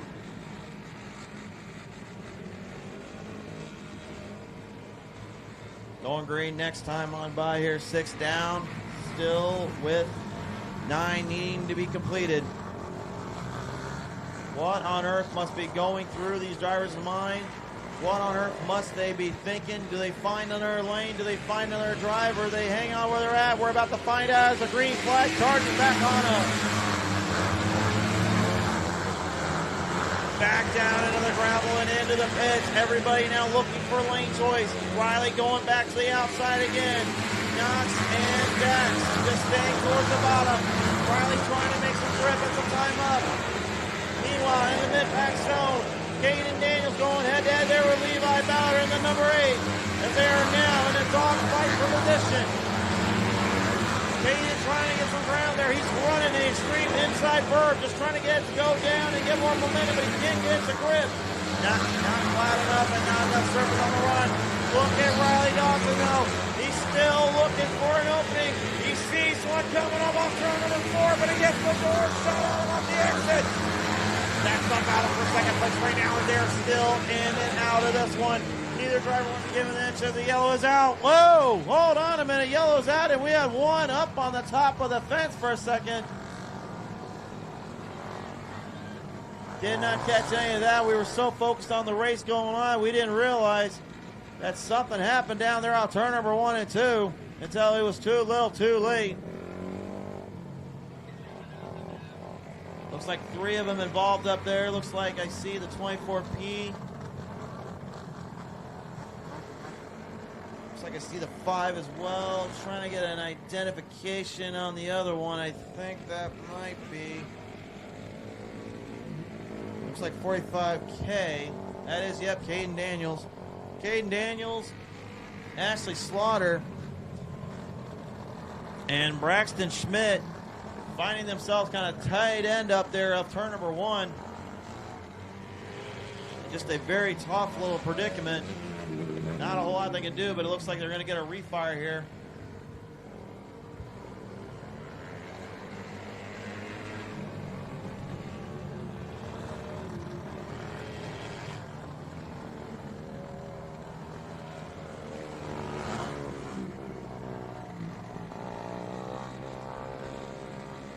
Apologies in advance to the YouTube side. I know we are currently trying to get the moisture in the dirt cleaned off.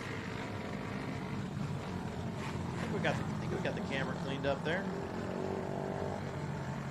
So our cameramen and camera women up there, I know you guys don't get enough credit for this, but just for the sake of it, you did a good job cleaning that camera up and getting these camera angles. So good on you, and thank you so much again for helping us out get this thing up and running on YouTube tonight.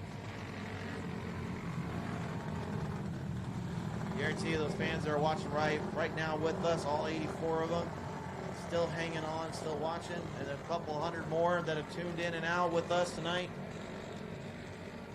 Can't thank you enough. And of course to all the race fans out here that came out, embraced the heat, and then got ready for a little bit of a chillier atmosphere, knowing full well that Mother Nature was all right behind us. You guys, the ones we thank as well so much, just for even keeping the lights on and keeping us going. We'll see how this one goes from here right now, as we're going to get the 24 refired, hopefully. No, he's going to the infield. He's going to call it. The 24, unfortunately, Braxton Schmidt going to have to call this one. Terrible, terrible break there for them.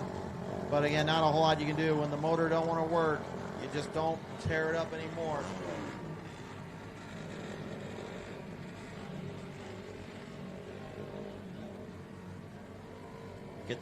Got to get them squared up for one more lap to go here. The officials currently having to deal with the 24. They kind of almost forgot we have a big cone down there that needs to be put up. With the cone on the track now, it is about ready to send them back down the green. Here we go again.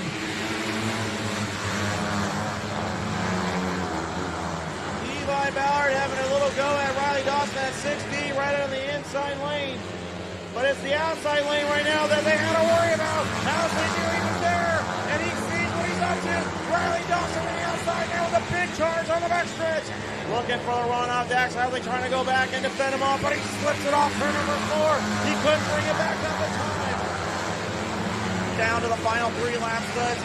Does Dawson have anything left for Peterson? Peterson is right now knowingly in a tough predicament. He's got to try to hang on and keep the distance from him. White flag coming on this time on by. One more lap needs to be completed. Knox Peterson been locked out all night long, but can he finish it strong? No. Yellow, yellow, yellow, yellow, yellow.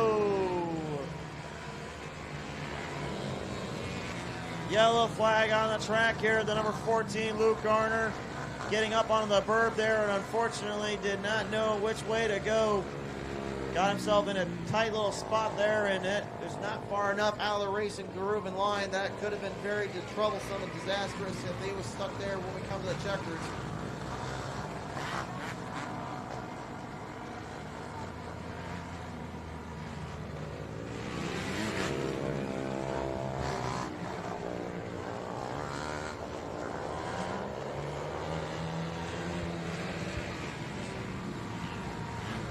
So now they're going to get a green-white checkered attempt here, race fans. What on earth must that 52 be thinking right now? Knowing he literally was just 2 more corners away from closing this one up with a hard charge and Riley Dawson behind him. And Dax Housley not far out of this one yet either. You got 3 drivers that can easily take the win, getting themselves one step closer to English Creek Nationals here soon enough. The green's out once more. Where does this one play? Peterson immediately trying to defend off the 60. And Dawson to the inside. What a slide job by Dawson. Coming to the white flag. Dawson is on the outside trying to hold on. Knox Peterson trying to fight back. Peterson to the inside trying to hold him down. White flag is out. It's a dog fight for the final position. Dawson back down. He's descending through.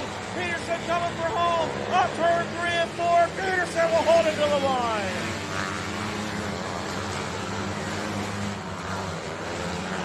Wow.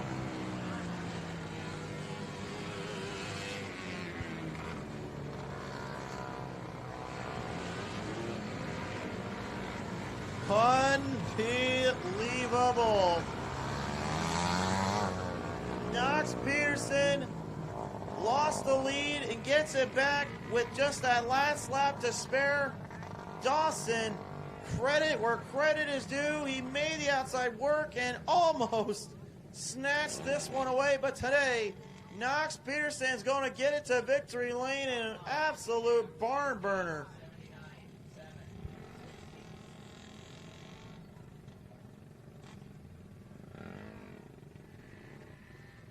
You know, I don't know what those race fans are doing, just kind of walking away from us here. We got 2 more great features left. We still have 500 cc's to go. Why would you want to miss out on the action? But if you do must have to go, be safe getting home, race fans, and take care of yourselves. We certainly hope to see you back here soon enough as we get them one step closer, of course, to English Creek Nationals in the 21st running there. With 2 more features still to go, race fans, it's now time for Adult Wing Outlaws. 6 entries in this one. We'll start them through the pole.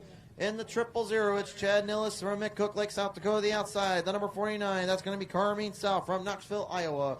Row number 2 in the 19H will be Braden Hicklin from Polk City, Iowa. And the number 5 is Haley Fogel from Pella, Iowa. Row number 3 in the 21th, Landon George from Monroe, Iowa. On the outside, the 09 is going to be Paxton Bench from Milton, Iowa.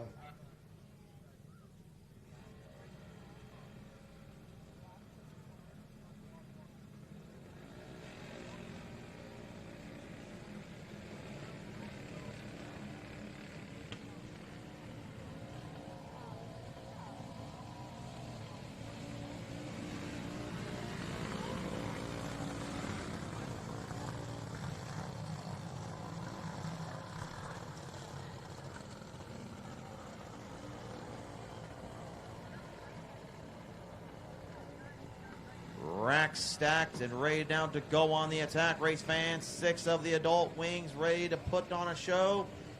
Send them through on turn number 3 and a 4. Green flag is out, and here we go.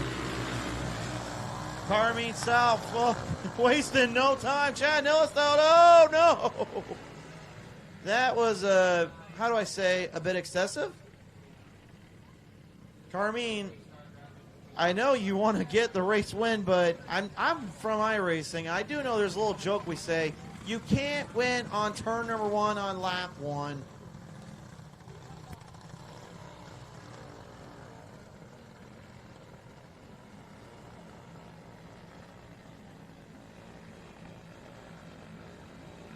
So the 489 going to be the one that started that mess there.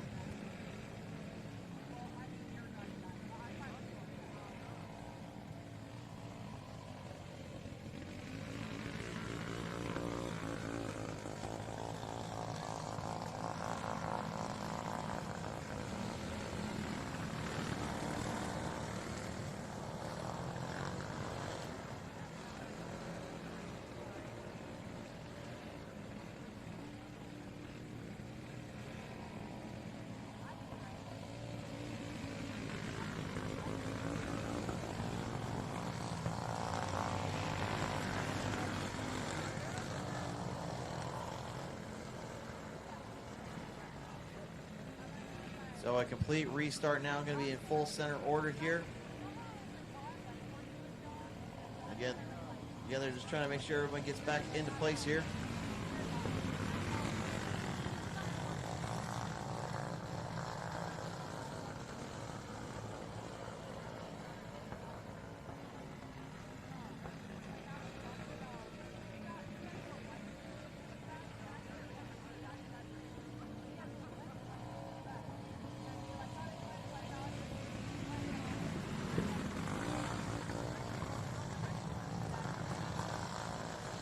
So now we have refiled and restacked everyone up. Carmi maybe got a little too aggressive out of the gate again, just trying to get what they can out of the lane here, but it will be Chad Nillis still leading us down onto the green flag once more. Back at it. Taking it 3 wide down. Haley Fogel on the 5, getting slipped up and tucked for a ride off turn 1 and 2 as the yellow is back out.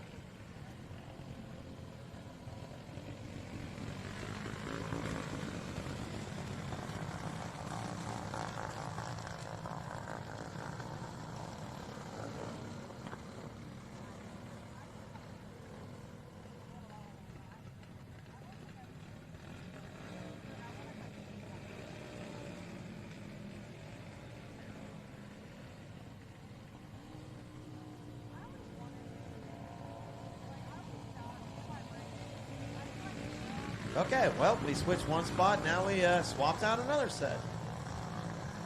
But I think this time we got to figure it out. But we shall see here. Bringing them on down to the back straightaway here for turn number 3 and turn number 4. And back onto the green. Here we go.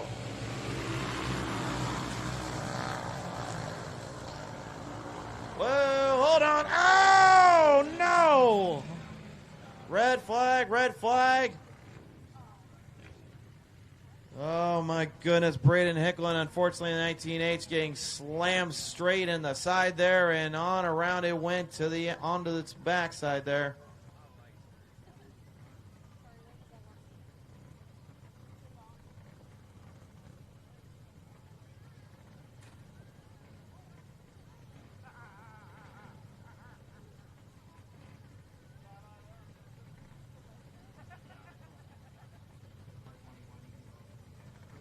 Race fans just got word down there in the 19H there. Braden Hicklin is okay inside that cockpit there, as the officials have confirmed. Took a bit of a good hit and a side swipe there from the 5. But again, when you slip up and slide like that in front of traffic, well, let's just say it doesn't usually end well. Not a whole lot of room and nowhere to go there. Kind of making poor Jacob up there having to work overtime at this point. Man's having to really work himself in. Jacob, I hope the arms is doing okay, man. I hope didn't mean to try to make it so hard on you tonight, my friend.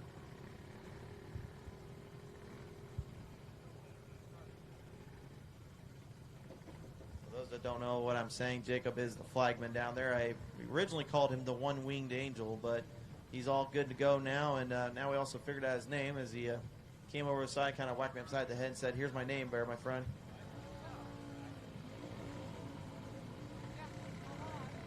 like I said, if I don't know the names, I'll get them figured out eventually. And it looks like we're going to need to get an external starter back on the 5. Haley Fogel going to need a quick little jump. Braden Hicklin, unfortunately, going to be out of this one here. Again, once you're on your side, pretty much call it a day.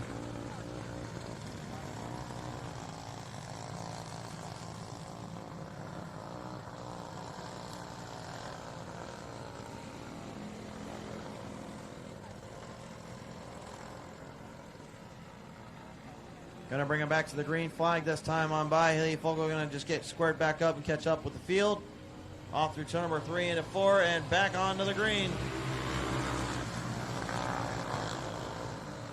Still yet to get one full lap in. We'll see if we can get it dialed up here.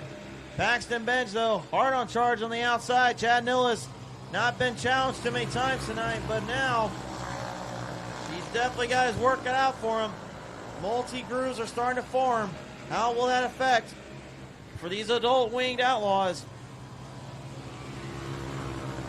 Carmine South trying to keep a lane off from the number 21 of Landon George. Landon George right now just trying to figure out a way to get back up to that 49, but Carmine is not giving an inch. And Paxton Bench starting to slowly but surely fade off. 3 laps down, 12 to go. Chad Nillis been absolutely pirouetting and picture perfect throughout. Just doesn't give an inch. Again, he just has that setup pretty much built down on the ground to work around here at English Creek like nobody else can. But yet everyone else still trying their hardest and trying to find something. Ben's doing everything he can right now to try to keep up some lane here, trying to get some ground going. Carmine starting to fade off a bit. Landon George might be seeing some openings, trying to gain some momentum up. Gotta get that wing dialed down on the ground and make sure you got it all stabilized. Make sure the downforce doesn't send you into too much of a tail whip. But it has not been the easiest situation, to say the least. Now lap traffic here for Nillis here as Haley Fogel on the 5. Trying to stay out of trouble here and trying to stay out of the way. Good on her there. Backs out of it. Lets Nillis on through. Paxton Bench now will have to deal with the 5 here. How much of a slowdown could that make for him? Has to work his way around and certainly will. Catches on the corner there in 1 and 2. Fogel backing off and letting it through. Carmine South, something going wrong there. The 49, they're off turn number 4. Just missed that for a second. 10 laps now in, 5 to go. Nillis just continuing to hold down the charge and hold down everything. Benj, probably the second closest and maybe not the third closest if Carmine South was able to keep that thing under control. Absolutely laying that foot down into the ground pedal, but again, can't get the stability to stick with where they want it. And it's cost them dearly, and now it looks like that's going to be the end of the 49. Pulls her into pit lane. Paxton Bench got troubles as well. The 09 into pit lane. White flag is coming out this time on by for Chad Nillis. As now Landon George working his way through on lap traffic of Haley Fogel.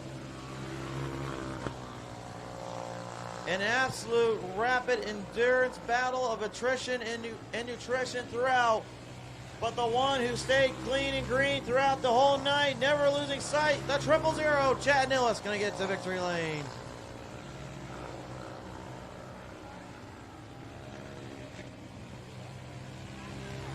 Just like what we saw with Trent earlier in the intermediate wing, when it was dialed in and loaded, it was perfectly set.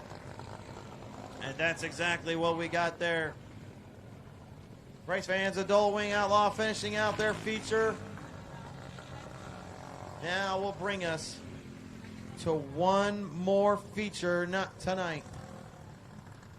If you can stick around and you want to see something interesting and crazy, don't you go nowhere. The feature of the night, your nightcap is about to come full center stage, open 500cc. We will have 17 entries in this one. And we'll start them from the pole. From Lake City, Iowa, in the number 30J, that'll be Jackson Iller. The outside from Pella, Iowa, in the 84T, that's Brody Tucker. Row number 2 from Viola, Illinois, in the 132, it's Cash Kinsey. The outside from Hedrick, Iowa, in the number 26, it's Walker Overturf. Row number 3 is the 33 of Jaden West from Des Moines, Iowa. In the outside, in the 5, Ben Fogel from Pella, Iowa. Row number 4 from Ankeny, Iowa. In the number 7, it's Nikki Ballard. The outside from Norwalk, Iowa, the 219, Braden Ross. Row number 5 from Reynolds, Iowa. In the number 47, it's Nate Carroll. The outside, number 50, that'll be Tobin Weaver from Pleasant Hill, Iowa. Row number 6 was to be the 46 of Marty Murphy from Knoxville, Iowa. And the 78 of Tayton Geetings from Ella, Iowa. Row 7, the 24P, Preston Smith from Cambridge, Iowa. The outside, in the 4 is Jake Slaughterback from Knoxville, Iowa. In row 8, it'll be the 29 from Liberty, Missouri. That's Colin Mason. The outside and from Knoxville, Iowa, in the 31, Ben Truikin. Row 9, the 11 is Mike Stoker from Altoona, Iowa. And in the 18, Noah Garr from Wapello, Iowa.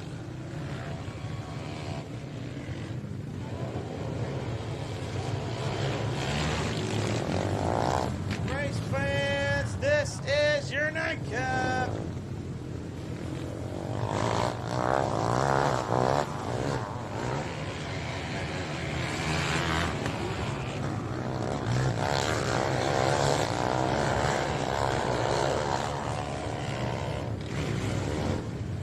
Our journey has led us here tonight for one last battle, one last fight. Which one of these drivers is going to come out on top tonight? You're about to find out here. This all leads to the big showdown, the big dances within due time.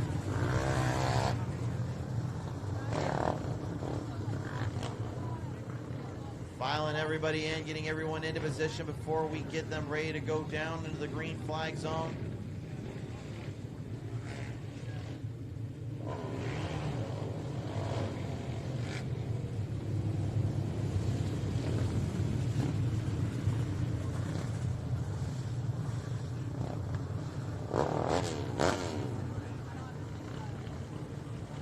Race fans, wave them down, root them down, because this time by we are going green flag racing. Off turn number 3 and 4 to the green, we wave them.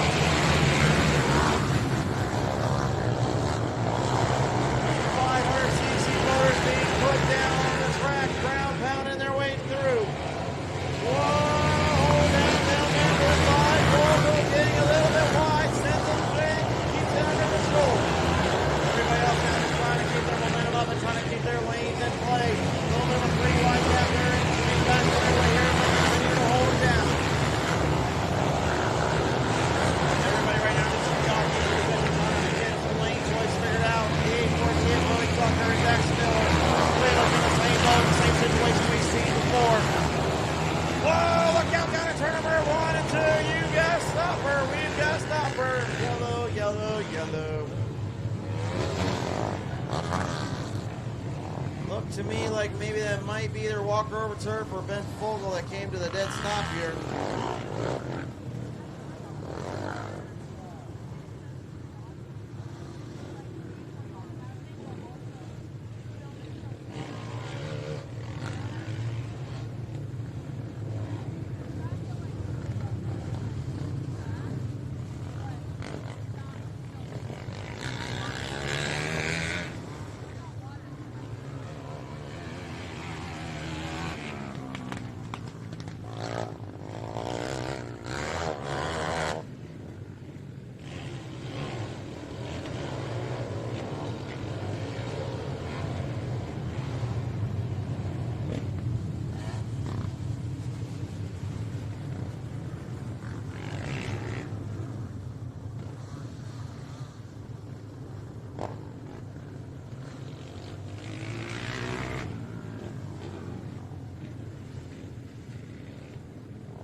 looks like the 33 going to pull it into the middle there. Does not seem to be too thrilled about that situation there, nor they feel probably too happy about the fact they got themselves into that mess there. Looked like came down off of turn number 1 and 2 and kind of tangled up with a 5. Not sure, maybe just went down low and the 5 kind of caught him, or 5 kind of got into a bad spot, but they rolled it down there from their point of view here on the ground level on the 33. Bring it back to the green flag here. We are back down around. Oh, hold on down there. Hold on a moment. Yeah, it's a yellow. 78 spinning right around on the front straightaway here. Taden Yeatings did not go off the line and pretty much just spun right in front and right around.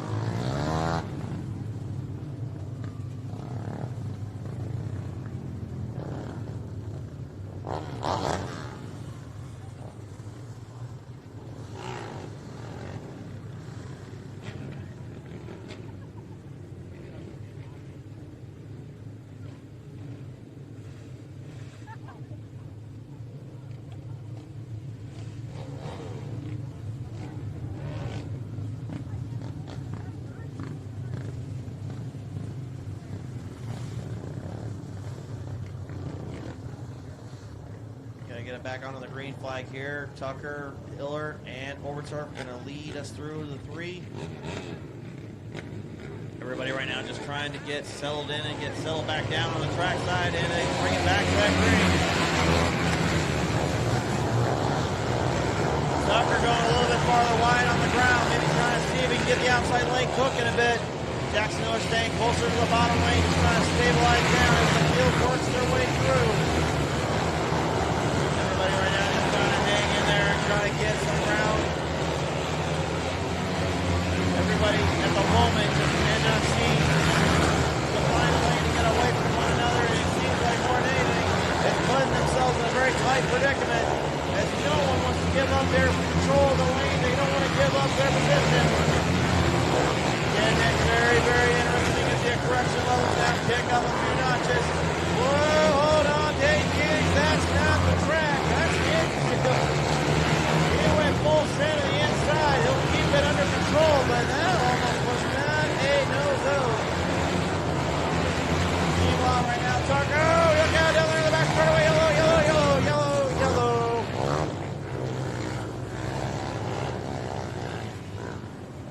Now 7 is pulled in the infield there. Looks like it sounds like it might have been on the 7 there between them and the 78. Not exactly sure what transpired there.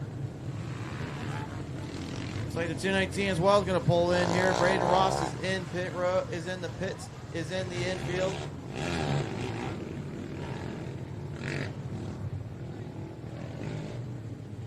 So Ballard out, Ross out. They'll join Jaden West there at the 33. Looks like Nikki just kind of looking over her equipment right now, trying to figure out what is going on, what went wrong down there.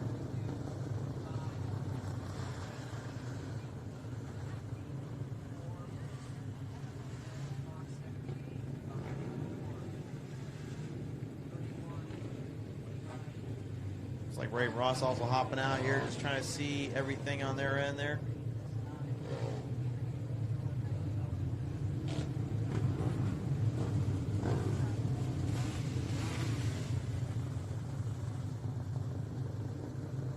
Time to open up these 500cc motors once again and see who will be able to climb and rocket their way to the top of the mountain. Right now, they're all hunting down that 84T of Brody Tucker.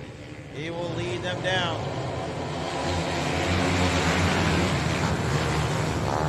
Jackson Hiller immediately going down the bottom, trying to make Tucker think about it. Looking to try and gain some ground traction up. Can't quite keep it under the lane. Looking through for the momentum. Walker overturned from 26 in that hot dog fight there with the 132 Cass Kinsey. Oh, but overturn. He overturns it on turn number 3 and 4. Oh, yellow.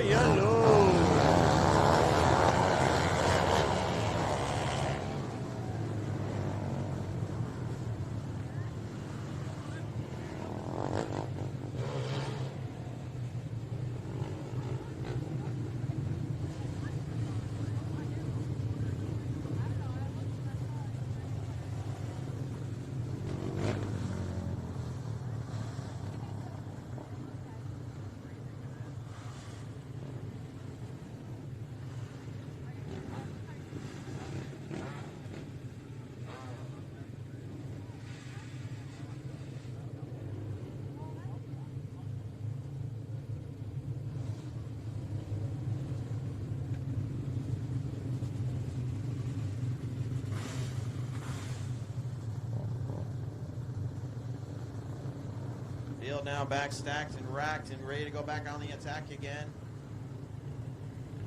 8 laps down with 7 still left to go. And the longer this kind of plays out the way it is, the more it's given the 84T a Tucker plenty of breathing room. We'll see how it fares though as they come down in the lane. Now a hard charger kind of encroaching on the position. Number 47 of Nate Carroll making his way through as Cass Kinsey. Not able to hold him down and keep him under control. Nate Carroll has made their way through and now has powered through. Can they catch for the other two though? Whoa, look out down there, the 31 bringing it back on the track. Now going to be in a lap traffic situation. Yellow is out, yellow is out. Another spinner off turn number 2. The Ford takes Slaughter back. Nowhere to go on that end there. Ben Trukin went slipping and sliding off turn number 3 and 4. Been the infield, brought it back safely. Got it out of the way of lap traffic, at least leaders anyway, and got himself into a lap traffic situation, but didn't cause any messes. But for some reason, Slaughterback, not the same boat, ends up finding himself slipping up and into a very tricky little spot there.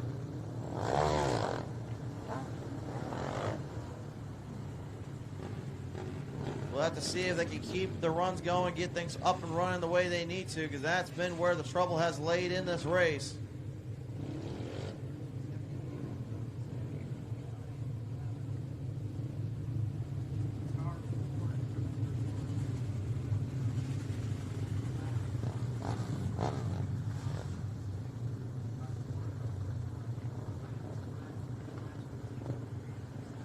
Field going to get squared up once more here and set themselves back into the pace. Jacob ready to get them waved back down here. Maybe for the last time, perhaps. We'll see as the green flag flies back up. 5 more to go. Taylor still keeping Tucker honest. Making sure he knows he's there and he's ready to play. Down to the end, the exits into the corners. Taylor right now still trying to get something worked up on that bottom groove. Maybe at this point, just hang on to that spot because Tucker, he's pretty much in his own little zone right now. It's not quite the twilight zone, but you might as well think it is because he is absolutely just making this track easy and simple in such a bizarre way. No giving, no left. He is absolutely laying in thick, and here comes the white flag this time on by. Down for home, off turn number 3, and coming for home on 4, Brody Tucker gonna get the checkers once more. Second's gotta go to Jackson Hiller, third goes to Nate Carroll, fourth will go to Cass Kinsey, and Ben Vogel rounds out your top 5. Race fans, it has been a very, very long night for some, but for all of us, it was a wonderful night that we could not have done without you. Thank you so much to every single one of you for coming on by. Thank you again to everyone for joining us here tonight. Be sure to join us next time when the green flag is flying right here on the show. But until then, be safe, take care, God bless. Good night, everyone. From here to the track to you down in YouTube.